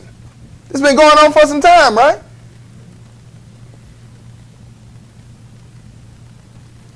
Way before this, sisters and brothers. But the Lord said this was going to happen. He said, look, your life going to hang in doubt. Matter of fact, he say, you ain't going to find no ease, neither shall the sole of your foot have rest. But the Lord shall give thee there a trembling heart, and failing of eyes, and sorrow of mind. And thy life shall hang in doubt before thee, and thou shalt fear day and night, and shall have none assurance of thy life. 67. In the morning thou shalt say, would God it were even. And at even thou shalt say, would God it were morning. We know even over here in this land, we wish that was the case, because in the daytime, we had to work all day, especially down south, in the heat, picking cotton and stuff like that. So we couldn't wait for that to end. But hey, once the night got here, that's when a lot of, torture and stuff like that started happening. Even more recent, you remember the KKK back in the day, they was burning torches and stuff like that and bombing houses when? At nighttime, wasn't they? But it's just like on every side we trap, sisters and brothers. But he said, look, in the morning thou shalt say, would God it were evening, and at evening thou shalt say, would God it were morning. For what? The fear of thine heart wherewith thou shalt fear, and for the sight of thine eyes which thou shalt see. But this is the big one right here, sisters and brothers. This is the ultimate sign right here to identify God's people. Because we read several times throughout Deuteronomy 28 about being scattered. Even in Leviticus 26, we read about being scattered. In verse 64 in chapter 28, it said, the Lord shall scatter thee among all people, right? From one end of the earth even unto the other, right? And then in verse 68, he caps it off and lets you know how you're going to get scattered throughout the whole world. Go and read verse 68. What it say? And the Lord shall bring thee into Egypt again with ships. But this is how you going to get scattered now. He said the Lord going to bring thee into Egypt again with ships. What do you mean by Egypt? Because when you look at Israel, our first captivity, our first bondage was Egypt, sisters and brothers.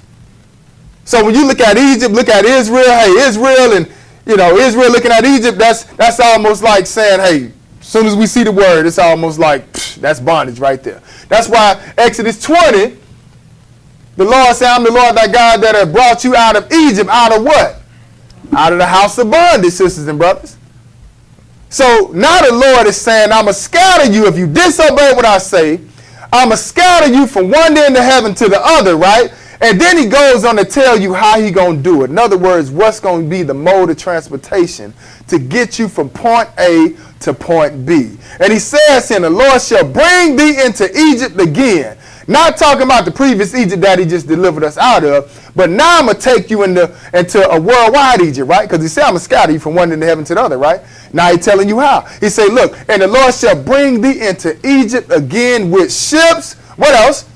By the way whereof I spake unto thee. And if you ain't never heard of it, all you have to do is look up the Atlantic slave trade. And how did our people get scattered throughout this world? And it was by ships, sisters and brothers. This only fits one nation of people. It don't fit Esau. Esau did not go into worldwide captivity by way of ships. Israel did. And guess what? We are still in captivity. He said, look, the Lord shall bring thee into Egypt again with ships by the way whereof I spake unto thee. What? Thou shalt see it no more again. Right, you ain't going to see it no more again because you getting plucked off the land. He taking you out of Israel. He said you ain't going to see it no more again, and what's going to happen? And there you shall be sold unto your enemies. That's right, because once you get to that destination or get to those ends of earth where I'm going to scatter you to, once you get off them ships, guess what's going to happen? You're going to be sold unto your enemies. Keep reading. For bondmen. That's a male slave. And bond women. And that's a female slave. So all you have to do, if you don't even have to go overseas, all you got to do is look at the history here inside of America and look up the auction blocks, the slave auction blocks. And it was said clear as day, it says Negroes for sale. They would even send out flyers and posters to advertise during the time when they was going to sell Negroes. But one thing it didn't say Africans or Egyptians. I know that because we not the same people. Matter of fact, they were the ones that had a hand in selling us. Same skin color, but different nationalities, sisters and brothers. But this is what's going to top it off right here. This is going to sit on top of you, and this is still a part of our history. This is what they taught me coming up in school. Matter of fact, I thought that was it. I was like, that's all we was good for? That's all we did? Oh, we came to America, and Harriet, she built the Underground Railroad. But we still ain't go back. We still here, sisters and brothers. So he said, you ain't going to see it no more again. And there you shall be sold unto your enemies for bondmen and bondwomen. And what else? And no man shall buy you. And no man shall buy you. So, in other words, you're going to be sold, right?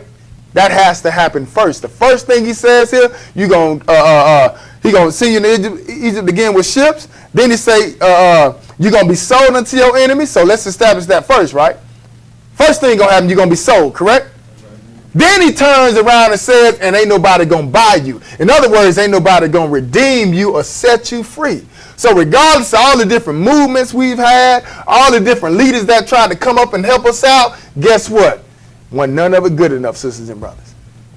Wasn't none of it good enough. Because it's going to be Jesus that's going to set us free this time around. Let's go over to the New Testament because, you know, people may say, well, you know, that's the Old Testament and that don't really exist no more. You know, I had somebody say something to me this morning about why y'all living on the Old Testament. Look, that's where your history at, sisters and brothers. If you jump off into the New Testament and ignore the Old Testament, look, we really don't exist as a nation of people. Luke 19, let's see what the Lord say. Luke 19, verse 41, regarding Jerusalem. What does it say? Verse 41, go ahead. And when he was come near, he beheld the city and wept over it, saying, if thou hadst known, even thou, at least in this thy day, the things which belong unto thy peace. But now they are hid from thine eyes. For the day shall come upon thee, that thine enemies shall cast a trench about thee, and compass thee round, and keep thee in on every side. That's right. So now, this is Jesus talking, right?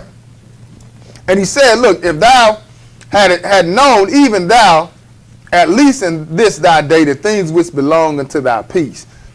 You know, because eventually that's what the Lord was, you know, that's what's we supposed to be enjoying anyway.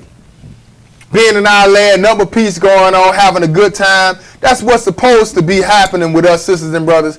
But hey, the Lord already foresaw the future and already pointing out that it's too late, in other words. He said, look, and that's why, and pay attention, it said in verse 41, he wept over the city, didn't he? When he was come near, he beheld the city and wept over it. Because he knew what was going to happen, sisters and brothers. But it's almost like, man, why y'all had to put yourself in this situation, man? And don't forget, Israel is the Lord's people. So you'll be crying if you knew what was going to happen to your people too, also, right? He said when he was come to near, he beheld the city and wept over it, saying, if thou had known, even thou, at least in this thy day, the things which belong unto thy peace, but now are they hid. Now they are hid from thy eyes for what? 43. The days shall come upon thee, that thine enemies shall cast a trench about thee, and compass thee round, and keep thee in on every side. That's right, because he's taking us all the way down to when the Romans going to come in 70 AD. Now, this is around right around the time before Jesus died, sisters and brothers. Almost 40 years later, 70 AD, this is when this is going to happen. The Lord is calling it before it happened, those sisters and brothers.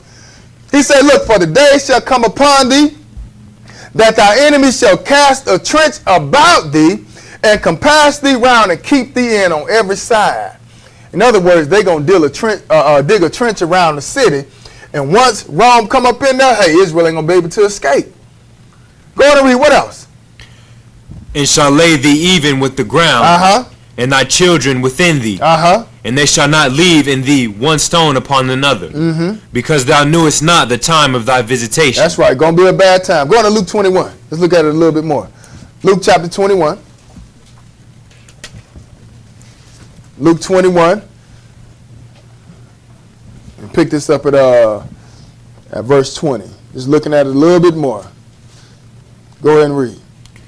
And when you shall see Jerusalem compassed with armies, then know that the desolation thereof is nigh. Right, because just like Matthew 24, they're asking about, you know, in this particular case, like both Matthew and Luke are, you know, giving you an account of what's going to happen pertaining to the questions that were being asked. What should be the sound of your coming?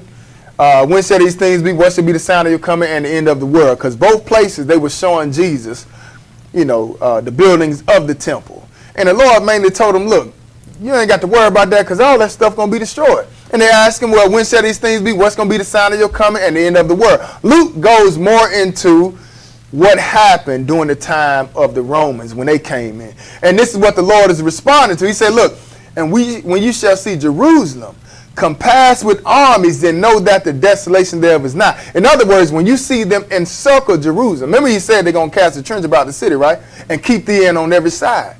Now he's telling them, when you see this happen, what else he say? Go and read.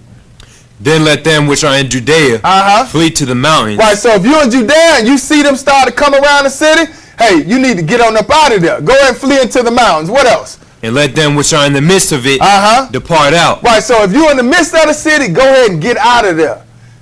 Because it's about to go down now. Go and keep reading. And let not them that are in the countries enter thereinto.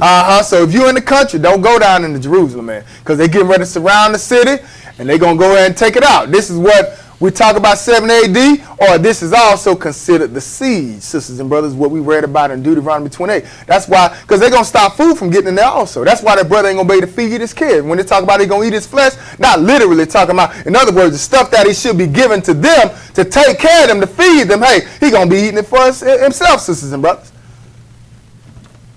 Now, another place in the Bible, somebody was eating their children, but that ain't what that's talking about.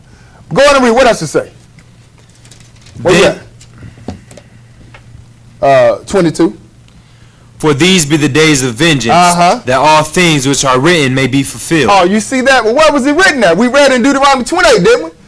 When he laid them curses out there, when he was talking about that seed. Now Jesus is letting you know, hey, it's about to be fulfilled now. That's why he says here, for these be the days of vengeance, that all things which are written may be fulfilled. And he talked about that. Matter of fact, that was him talking to Moses in Deuteronomy 28, letting him know what was going to happen.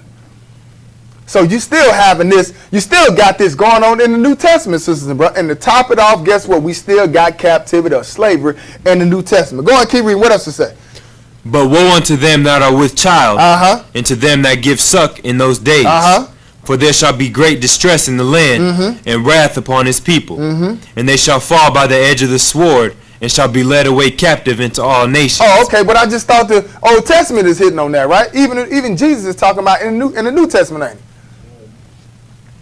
Talking about Israel and what's going to happen with them. He said, look, and they shall fall by the edge of the sword, and shall be led away captive where?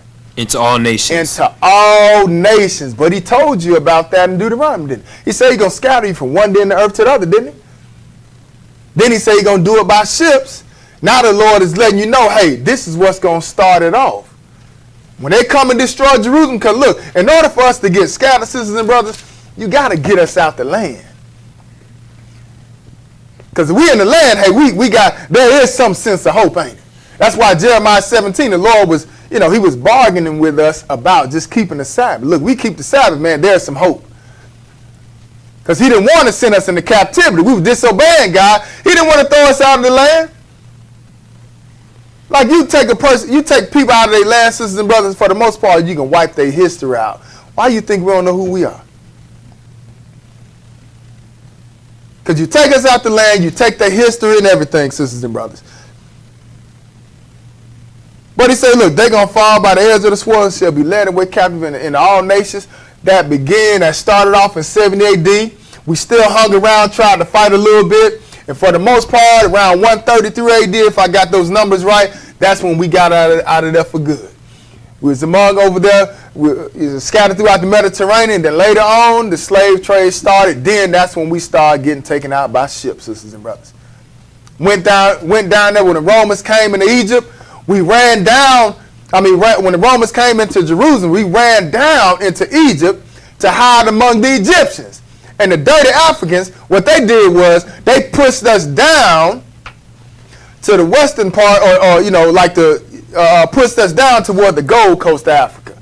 They pushed us down there to try to, showing separation. So when the Europeans came over there looking for slaves, they knew we weren't the same people. They directed them to the slave sisters and brothers. So people say black people sold black people into slavery. That's right.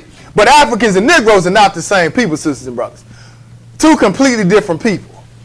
But it started later on. Once we ran and hid among them, like I say, they pushed us further down toward the west coast of Africa. If you look on maps, they call it the Gold Coast. And you look deep into the maps, one of the maps is even called the Kingdom of Judah. But that's where we were located at. And then later on, when the Europeans came through, the Africans pointed us out where we were at, and we got sold. And this is how we got over to all these different islands where we scattered at, sisters and brothers. But the Lord said this was going to happen, right? He said, look, they're going to fall by the edge of the sword and shall be led away captive into all nations. And Jerusalem shall be trodden down of the Gentiles. In other words, the Gentiles is what's going to run Jerusalem, sisters and brothers. Even though at this point you have people in the land that call themselves Jews inside the land, but they're only doing what they're doing because the Gentiles allow it. When the Gentiles say that's enough, that's going to be enough, because eventually you know who's going to go move up into the land, right? The Pope going to move up into Jerusalem. And they're going to let you know who really run the whole thing, because God gave it into the hand of the Gentiles, sisters and brothers. That's why it don't really do us no good to try to fight the white man. All this stuff about we need to fight the white man and take the white man down. Look, you ain't got no power. You can't, look, when God get back, that's when he going to take these nations down, sisters and brothers. And the one that's at the head of the class is the Gentile dynasty, sisters and brothers. This is why it's saying here, and Jerusalem shall be trodden down of the Gentiles for how long? Until the times of the Gentiles be fulfilled. That's right, because just like the Egyptians, Amorites had a time to rule, once their time had ended, then that's when the Lord delivered us last time. Now the Gentiles, once their sin has reached its full, or their power has come to an end, hey, the Lord going to come and get us out of this position, sisters and brothers. No earlier. So our focus needs to be on serving God and doing what he say. But go to Revelation 2 right quick, just a couple more signs, and then we're going to be wrapping this up. Revelation 2. Revelation 2. Read verse 9. What does it say? I know thy works in tribulation and in poverty. So the Lord's still talking about his people, because like I say, we just looking at a few more signs. He said, look, I know your works and tribulation and poverty. Talking about his people, because we going through trouble, aren't we? You think the Lord ain't paying attention to all these brothers that are getting shot down by the police? You think the Lord ain't paying attention to how we killing each other? Look, that's bad. That's not good. God ain't pleased with that. But he's still allowing us to, we got. He said your punishment gonna correct you, and that's what made a lot of us turn back to God. We got asking questions like, Lord, what's going on? What's up with all this stuff that's happening to us? Go to the preachers; they can't tell you nothing. They try to include everybody in our struggle. Everybody's not in this. I'm sorry. No, I'm not sorry. Everybody is not in this. Everybody don't got to be scared to walk down, get in the car and drive. Especially brothers. Everybody don't deal with this. And people get mad when we talk about us being God's chosen people and stuff like that. Like I had a Gentile just hit me in the inbox this morning. Said, I was following you on Facebook. Now I'm going to unfollow you because you talk about black power and stuff and black man is God. I'm like, what? You got me mixed up, man. But at the same time, like, what are you talking about, man? Like because I preach that. First off, we preach the Bible. We don't just preach this. It's just that it just so happened that it's a lot of stuff going on right now, so we touching on it. But lately, I have been putting some posts out there, showing that God is upset or what's, because he tell you that in Joel chapter 3, how he gonna tear the nations up for what the world is doing to his people. Lord, he's upset with that, sisters and brothers. People don't like that to be pointed out. But long as I skip to my loo, if I'm stepping physically like everybody, like the master say do, then everything is cool. But as soon as we come out here and preach out of the Bible who we are, then that's a problem. He said, I'm not going to follow you. I said, matter of fact, let me help you. I need to block you. It don't matter. Like, don't look on my page. It don't matter. Because at the same time, like what we supposed to do? Like, all this is in the Bible for a reason. I didn't come up here with my own notes and make this stuff up, did I? We're reading things out of the Bible, sisters and brothers. So if we're going to accept the Bible, we need to accept everything that's in it. Yeah, we got grace and mercy. God sent his son to die for the, we talk about that a lot too, don't we? But he came and died for man that we can get everlasting life, right? But at the same time, he has a chosen people, sisters and brothers. He tell you that. He say the Jew first and the Gentile. That lets you know that, hey, his people is first, above everybody else. What's the problem with that, sisters and brothers? It shouldn't be no problem. Because nobody has a problem with us getting tore up like this. And I know people want to try to, I know there's a lot of other people that are out there marching and stuff like that, and some of it is set up by George Soros. But at the same time, some people are, trying to fight for us and upset with us and stuff like that. But when you go home at night, sisters and brothers, who really got to worry about their sons going out the house? Who really got to worry about us as individuals, as grown men, going out the house and making it back home? Like, we got to do self-checks, man. Nobody else got to do that. Like, we literally have to do self-checks. Like, we walk into a place and, we go off in a certain neighborhoods and certain sides of town, we have to be on our P's and Q's. No, nobody else got to deal with that, sisters and brothers. So we supposed to hold back our tongue when it comes to the Bible? So he said, look, I know your works and tribulation and poverty, but thou art rich. Because even though we poor as a people, hey, the word of God, hey, this is what allows us to be rich. Because all this other stuff is vanity. It's going to fade. So he said, look, and thou tribulation and poverty, but thou art rich. And what else? I know the blasphemy of them which say they are Jews and are not. Right, but there's somebody out there lying or perpetrating and saying that they're us. Hey, the Lord said, I know that as well. But I'm just pointing out to you who God's people are. He said, I know thy works in tribulation and poverty, but thou art rich, and that falls on us. That sits on us. Then he says, what? And I know the blasphemy of them which say they are Jews and are not, but what?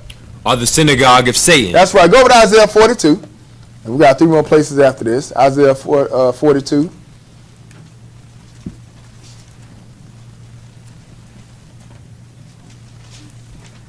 Isaiah 42. Pick this up at verse 22.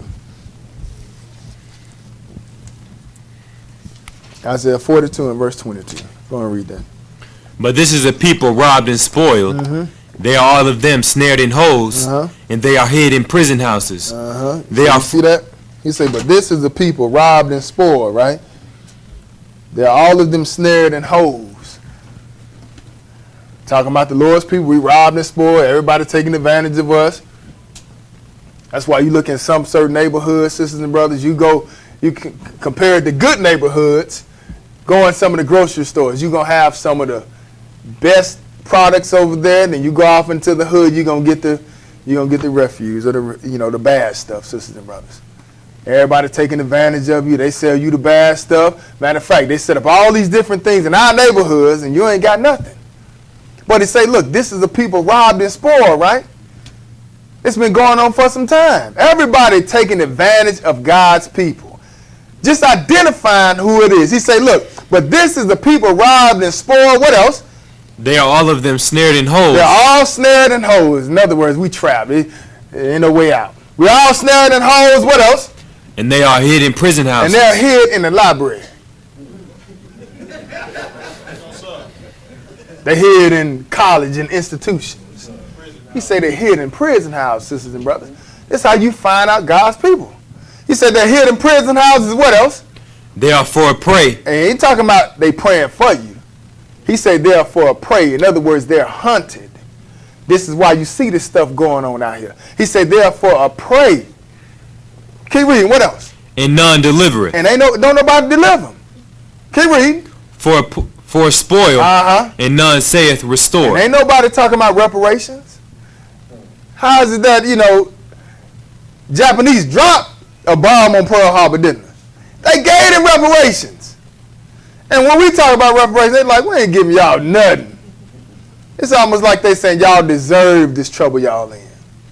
But at the same time, the Lord already called it, right? Because even if they tried to pay us back, you couldn't pay us back. The Lord going to take care of it all, sisters and brothers. But he say, look, and none say restore. Every time it come up, why are we still begging for reparation? We shouldn't even have to beg. That shouldn't even be a conversation. That should go without saying, hey, we need to give these people something. But It's not going to happen, sisters and brothers, because the punishment is still going on. We have not been delivered from this. When God get us out of this, hey, the Lord going to restore us as a people. You starting to see him put us back together now. Go ahead and read. What else? Who among you will give ear to this? But who going to listen, though? Go ahead. What else? Who will hearken and hear for the time to come? That's right. He says, so who is going to, he said, who among you will give ear to this? Who will hearken and hear for the time to come? What? Who gave Jacob for a spoil? So even though Jacob is spoiled, right, and hid in prison houses, pay attention to what the Lord is saying. He said, who did this? He said, who gave Jacob for a spoil? What else? And Israel to the robbers. And Israel to the robbers. Because even though these people robbed and spoiled, hey, who put them in this situation? He said, who gave Jacob for a spoil and Israel to the robbers? Go ahead and read. Did not the Lord? But don't nobody want to hear this. Go out there and read this in the protest. You probably going to get beat up, stoned to death. Because they don't want to hear this, sisters and brothers. Like, we don't want to get to the root of the matter or the issue. This is the root of it right here. This is the answer. God has done this to us, sisters and brothers, because of our disobedience. He said, who gave Jacob for a spoil and Israel to the robbers? Did not the Lord for what? He against whom we have sinned. So like I said, it ain't against the white man you got to worry about. I understand you see the repercussions of your behavior of God, like our disobedience to God. Hey, you see the white man beating us, right? So we want to point the finger at him and say he's the problem. We got to look behind that and say, wait a minute, got to be something deeper than this. Like I say, what they doing is wrong. God said when he get back, he gonna deal with all of that. They helped forward the affliction. Like, in other words, some things that they did, it wasn't necessary. A lot of atrocities they put on us, God is not pleased with, sister and brother. He going to deal with that. However, you still have to look behind. In other words, if we getting hit with the bat, who's swinging the bat? And God is the one that's swinging the bat, sisters and brothers. He tell you that, don't he? He said, who gave Jacob for a spoil and Israel to the robbers? Did not the Lord? He against whom we have sinned, right? Go on and read. What else? For they would not walk in his ways, neither were they obedient unto his law. There go that law again, ain't it? He said they won't walk in his ways, neither were they obedient unto his law, sisters and brothers. Once again, we cannot escape God's law. We got to keep that law. Everybody else, like I said, they can get away with not keeping the law somewhat. But us, oh nah, we ain't getting away with it. Lord is tearing us up. Go on and read. What else? Therefore he hath poured upon him the fury of his anger and the strength of battle, and it hath set him on fire round about. That's right. So he's like the Lord is mad, and he just poured his anger on top of us. He said, look, therefore he hath poured upon him the fury of his anger and the strength of battle, and it hath set him on fire round about. Like the Lord just tearing us up all over the place, ain't he? What else to say? Yet he knew not, and it burned him, yet he laid it not to heart. Right, because like I told you, we don't want to hear this, do we? We just want to hear Black Lives Matter. How? How does Black Lives Matter? Like, why do we even have to say that? Like, why is that even a conversation? Because evidently the nations don't care nothing about you. Nothing about us, sisters and brothers. But this is because what God is doing to us. Do you hear people going around saying Puerto Rican lives matter? People going, Mexican lives matter. Are people saying that? Because it ain't happening to them. White lives matter? Nope. Africans ain't saying it either. There's Negroes running around saying Black Lives Matter, right? Why? Because it's happening to us. Go to 2 Chronicles, because, even though we put out the problem, we identify the problem, sisters and brothers, we won't close out without providing a solution. 2 Chronicles chapter 6, and this is a prayer that Solomon had prayed way back in the day to hedge the bet for us, sisters and brothers, in case we drop the ball, which is what we absolutely did. He covered a lot of different things in this prayer, but the one that pertains to us, sisters and brothers, this is what we're going to read about. 2 Chronicles chapter 6, pick it up at verse 36. 2 Chronicles 6 and 36. Go and read that. If they sin against thee, for there is no man which sinneth not, and thou be angry with them, and deliver them over before their enemies, and they carry them away captives unto a land far off or near. Right, because Solomon is mainly asking God to hear our prayers in different situations, right? He even included the stranger. If he turned to God, hey, you know, certain situation, hear his prayer too, but mainly pertaining to us in our situation right now, notice how he gonna set it up for us. He say, look, if they sin against thee, for there is no man which sin not, and thou be angry with them, and deliver them over before their enemies, and they carried them away captives unto a land far off or near. What? 37. Yet if they bethink themselves. So if we get into this land of our captivity and change our mind and change our ways, he said, look, yet if they bethink themselves, what else? In the land whither they are carried captive, and turn and pray unto thee in the land of their captivity, saying, we have sinned, we have done amiss, and have dealt wickedly. Right, so now Solomon saying if they bethink themselves in the land of their captivity, that's what we doing now, right? Why you think we turning back to the law? Why you think we starting to keep God's commandments? Because we starting to change our ways now, sisters and brothers. So he said, look, if they bethink themselves in the land whether they are carried captives, and turn and pray unto thee in the land of their captivity. This is why when we open up in prayer and close out, we face Jerusalem, don't we? You know, the direction of it is just toward the east because we're over here in America, this certain part over here. But if when we pray toward Jerusalem, sisters and brothers. And this is what Solomon set up for us because God agreed to it. So he said, look, and turn and pray unto thee in the land of their captivity, saying, we have sinned, so we got to admit our wrong, right? We have done amiss and have dealt wickedly. We got to admit that we messed up, sisters and brothers. That's the first part to this. If they return to thee with all their heart, what else? And with all their soul in the land of their captivity, whither they have carried them captives, and prayed toward their land, which thou gavest unto their fathers, and toward the city which thou hast chosen, and toward the house which I have built for thy name. Then hear thou from the heavens, even from thy dwelling place, their prayer and their supplications, and maintain their cause, and forgive thy people which have sinned against thee. Right, so he say, look, this is what Solomon is saying to the Lord. If they, in other words, they humble themselves in the land of their captivity, and they pray toward their land that the Lord has given us and our fathers, he's saying, Lord, hear their prayer and forgive their sin. Let's see if God agreed to it. Go on to 2 Chronicles chapter 7 and pick it up at verse 1. Go ahead. Now when Solomon had made an end of praying, the fire came down from heaven and consumed the burnt offering and the sacrifices, and the glory of the Lord filled the house. And the priest could not enter into the house of the Lord, because the glory of the Lord had filled the Lord's house. But the Lord came down, didn't he? He came down there and accepted the prayer and the sacrifices based on what Solomon was saying, sisters and brothers. So that's what we're doing now today. We're turning back. We have to admit that we messed up, that we dropped the ball, sisters and brothers. And that's what we're doing. You know, some people, it may look weird or strange to people when we face toward Jerusalem, but we're doing this based on what our forefather had set up long time ago, and God had agreed to it, sisters and brothers. Let's move over to Deuteronomy 30 right quick. Deuteronomy 30. Like I said, almost every year and a half, we have to address this, sisters and brothers. Eventually, it's going to end. But we have to do our part and turn back to the Lord, sisters and brothers. Deuteronomy 30. Pick it up at verse 1. And it shall come to pass, when all these things are come upon thee, the blessing and the curse, which I have set before thee, and thou shalt call them to mind among all the nations, whither the Lord thy God hath driven thee. And that's what we're doing now, ain't we?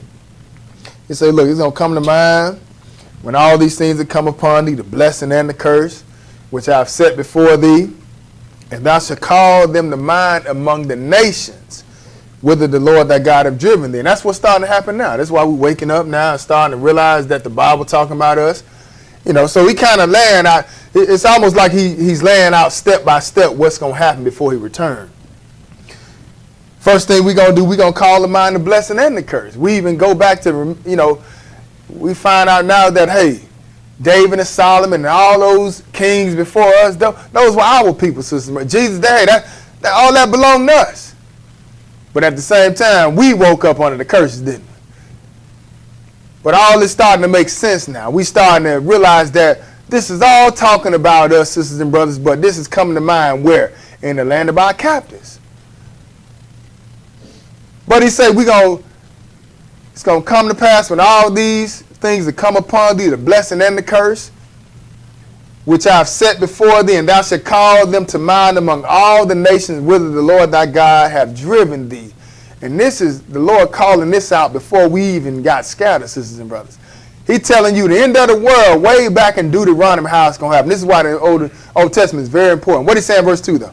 And shalt return unto the Lord thy God, and shalt obey his voice according to all that I command thee this day, thou and thy children, with all thine heart and with all thy soul. Right, so that's what we starting to do now. Not a lot of us, but you seeing a lot of people starting to wake up now, turning back to God. He said you're going to return unto the Lord thy God, and shall obey his voice according to all that I command thee this day, thou and thy children, with all thy heart, with all thy soul. Keep reading. That then the Lord thy God will turn thy captivity. So the Lord eventually, after we start turning back to God, what he going to do? He going to come and set us free, sisters and brothers. That's why we tell you, we ain't got too much long. Things going to ramp up and get a lot worse, but the Lord coming back soon to set his people free. That's why I say, look, that then the Lord thy God will turn thy captivity. Man ain't going to be able to do it. God is going to do this, sisters and brothers. That then the Lord thy God will turn thy captivity, and what else? And have compassion upon thee, and will return and gather thee from all the nations, whither the Lord thy God hath scattered thee. Right, because he told us we was going to get scattered, didn't he? Deuteronomy 28, right? Now he's letting us know, hey, at what point he going to come back and gather us from these places that we were scattered. Verse 4, what did he say? If any of thine be driven out unto the outmost parts of heaven, from thence will the Lord thy God gather thee, and from thence will he fetch thee. Right, just talking about here on this earth, not talking about heaven up above, because you got 3 heavens according to the Bible. 1 heaven is considered the earth. 3rd heaven is where the Father and Son reside. 2nd heaven is where the firmament exists, where the sun, moon, stars, and the clouds are. Sisters and brothers, that's considered the 2nd heaven. This heaven here he talking about is where we are on this earth, sisters and brothers. So he said, if any of them be driven out unto the outmost parts of heaven, from thence will the Lord thy God gather thee, and from thence will he fetch thee. What else he say? And the Lord thy God will bring thee into the land which thy fathers possessed, and thou shalt possess it. Right, so we going back home at some point, right? He said, look, and the Lord thy God will bring thee into the land which thy fathers possessed, and thou shalt possess, and he'll do what? Thee good, and multiply thee above thy fathers.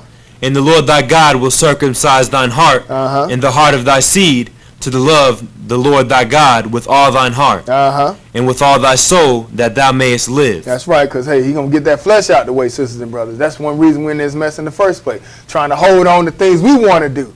That's why you're going to have to move that flesh out the way. That's what it means by circumcising your heart. In other words, that mind. We ain't going to be serving all these other gods. Said, Lord thy God will circumcise thy heart and the heart of thy seed, to love the Lord thy God with all thine heart and with all thy soul, that thou may live, right? Then what he said in verse 7? And the Lord thy God will put all these curses upon thine enemies, and on them that hate thee, which persecuted thee. So you ain't got to do nothing, right? All you got to do is turn back to God. The Lord will take care of the rest, right? Going to the last place, Deuteronomy 7. But we have to turn back, admit that we messed up, and hey, the Lord going to take care of the rest, sisters and brothers. Like I say, the stuff is bad out here. It's been bad, though. I had a friend 17 years old when I was coming up, got shot and killed by the police down in Jacksonville. So it ain't like this anything new. Then I had partners coming up when I was in 6th, 7th grade. You know, him and his brother going on the drug deal down in Lake City, Florida. Shot himself with a shotgun, a 13-year-old friend of mine. So we've been, you know, then on top of that, when the drug game hit real hard in Florida back in the day, not just Florida, but all over the world, throughout the United States, brothers started getting killed all over the place, sisters and brothers. And that was by our own hand. You know, in addition to the police are killing us. So things have been bad. The thing that we have to understand is that we got to get ready for what's getting ready to come in the future. It's going to get even worse, sisters and brothers. There's coming a time called the Great Tribulation. Jacob's trouble. What you think Jacob's trouble is all about? It's about coming after God's holy people and everybody that serve our God. So this is the time to turn back to God and hopefully have some mercy on us when this thing really start picking up, sisters and brothers. But at the same time, hey, it is bad out here. It's terrible what's going on. We just, we have to pray and ask God to have mercy on us because we don't know if they're going to snap on one of us. So Deuteronomy 7, pick this up at verse 1. What does it say? When the Lord thy God shall bring thee into the land whither thou goest to possess it, and hath cast out many nations before thee, the Hittites, and the Girgashites, and the Amorites, and the Canaanites, and the Perizzites, and the Hivites, and the Jebusites, 7 nations greater and mightier than thou. So you telling them before they come into the promised land, this is when they came out of Egypt, you let them know what to do before when they get into the promised land, what's supposed to be their behavior. Go ahead and read. What else? And when the Lord thy God shall deliver them from before thee. Speaking of these nations, these 7 nations that he just read about, when he delivered them before thee, what are we supposed to do? Thou shalt smite them and utterly destroy them. So you're going to kill them, right? Go ahead. Thou shalt make no covenant with them, nor show mercy unto them. Neither shalt thou make marriages with them. Thy daughter shall not give unto his son, nor his daughter shalt thou take unto thy son. So the Lord is like, and this is the Lord telling Israel not to marry these African nations, sisters and brothers. These are black people that the Lord was telling us not to marry. So it had nothing to do with the color, it just had something to do with the different nationalities as far as the gods that came with those nations. That's why Miriam, and Aaron was tripping on Moses, wasn't he? Because he married that Cushite woman, and the Lord got on him about that. But it's because, what it said in verse 3, read that again. Neither shalt thou make marriages with them. Thy daughter thou shalt not give unto his son, nor his daughter shalt thou take unto thy son. For they will turn away thy son from following me, that they may serve other gods. So will the anger of the Lord be kindled against you, and destroy thee suddenly. Right, so the Lord didn't want that. Lord, we only supposed to deal with our God, and that's it. When they start getting off and marrying all these other nations, and this right here talking about the mainly seed of Ham, start marrying them, that would be the Africans. You start marrying them, you already know they was dealing with other gods. So that's where you get the sun god Ra from, right? They was worshiping the sun. Matter of fact, God came through Egypt and tore up a lot of their gods. But the Lord telling them, look, once he take them down, don't give your children to them because they're going to mess around and make your children fall away from serving me. What he say in verse 5, though? But thus shall ye deal with them. You shall destroy their altars and break down their images and cut down their groves and burn their graven images with fire. That's right. So when you get into the land, because remember the Lord is taking the land from them. That's how we get the land of Israel. The Lord took it and gave it to us. But he's telling us once we walk into that land, tear down all those images that they have up. Don't lead them up because you're going to mess around and try to serve them guys. He said, but thus shall you destroy them. Deal with them. You shall destroy their altars and break down their images and cut down their groves and burn their graven images with fire, right? But why is the Lord saying this? Go on and read verse 6. For thou art an holy people unto the Lord thy God. Right, because Israel, his people, are holy people, sisters and brothers. And that's the same with today. He don't want to serve all these other gods. We shouldn't be a part of that. The God that we serve, he wants us to keep his Sabbath day. He wants us to keep his feast days. He wants us to obey by these 10 commandments, the statutes and judgment, and his laws that he put out there for us. We're not supposed to be partaking in none of this stuff that the world is partaking in. We have our own God, sisters and brothers. And this is who we supposed to obey. But look what he said. He said, for thou art an holy people unto the Lord thy God. What else he say? The Lord thy God hath chosen thee to be a special people unto himself. So even though the Lord chose us, we're holy people, we still got them curses on us, don't we? But hey, we still wake up and find out we need to change our behavior, turn back to God. He said, for thou art holy people unto the Lord thy God. The Lord thy God hath chosen thee to be a special people unto him above some people. All people. Above all people that are upon what? The face of the earth. Right. So I hope somebody got some understanding in Jesus' name.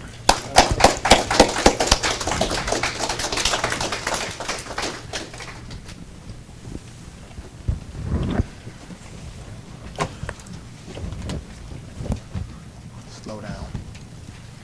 Our prayer is that the eyes of your understanding were enlightened by today's lesson. DVDs and CDs of the lesson are available.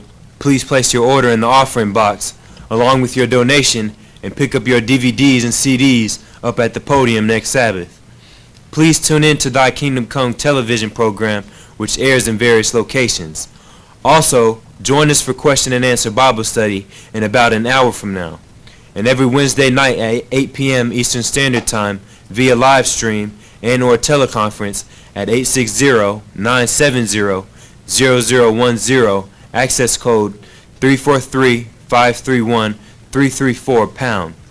If you feel you are ready to be baptized, please sign the baptismal list at the podium or speak with Brother Tony or Brother Anthony. On the first Sunday of every month, we broadcast the Bible in plain view. This broadcast gives brothers an opportunity to read and or teach a short 30-minute class. If you are interested in helping, please let us know. The following is the dress code for our services.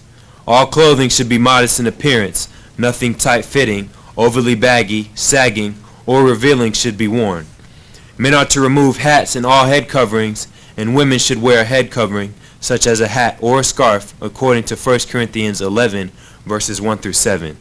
If your young child becomes noisy during the lesson, distracting other members, please remove him or her to the other room next door. Any tithes and or free will offerings should be put in an offering envelope and placed in the offering box near the podium.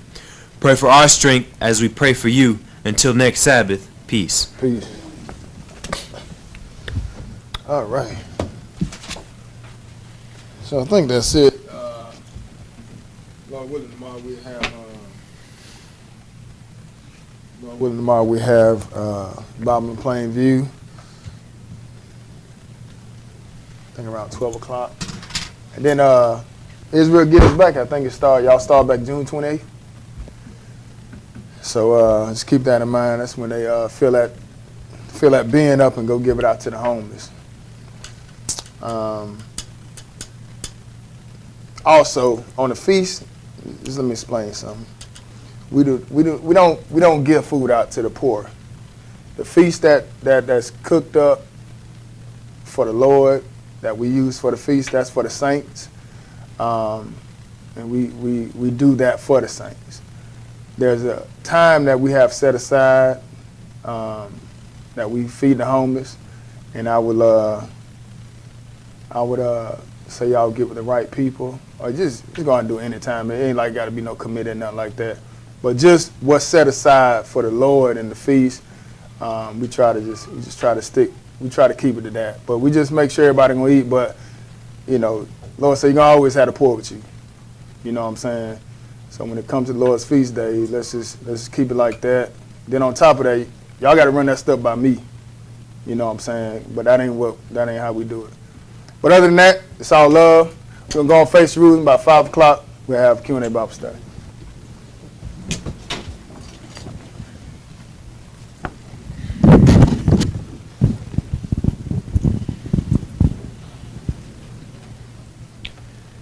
Our Father which art in heaven, Our Father which art in heaven, hallowed be thy name. Hallowed be thy name. Thy kingdom come. Thy kingdom come. Thy will be done in earth. Thy will be done in earth. As it is in heaven. As it is in heaven. Give us this day our daily bread. Give us this day our daily bread. And forgive us our debts. And forgive us our debts. As we forgive our debtors. As we forgive our debtors. And lead us not into temptation. And lead us not into temptation. But deliver us from evil. But deliver us from evil. For thine is the kingdom. For thine is the kingdom. And the power. And the power. And the glory. And the glory. Forever. Forever. Praise the Lord. Praise the Lord. For he is good. For he is good. And his mercy endures forever. And his mercy endures forever. Praise the Lord God of Israel. Praise the Lord God of Israel. For he is good. For he is good. And his mercy endures forever. And his mercy endures forever. In Jesus' name we pray. In Jesus' name we pray. The Holy One of Israel. The Holy One of Israel. The King of Kings. The King of Kings. And Lord of Lords. Lord of Lords. The one true God. The one true God. And there is no other. There is no other. Amen. Amen. The Lord bless thee and keep thee. Lord bless thee and keep thee. The Lord make his face shine upon thee. The Lord make his face shine upon thee. And be gracious unto thee. And be gracious unto thee. The Lord lift up his countenance upon thee. The Lord lift up his countenance upon thee. And give thee peace. And give thee peace. They shall put my name upon the children of Israel. And they shall put my name upon the children of Israel. And I will bless them. And I will bless them. Hallelujah. Hallelujah. Hallelujah. Hallelujah. Hallelujah. Hallelujah. Hallelujah. Hallelujah. In Jesus' name. In Jesus' name. Amen. Amen. Good job.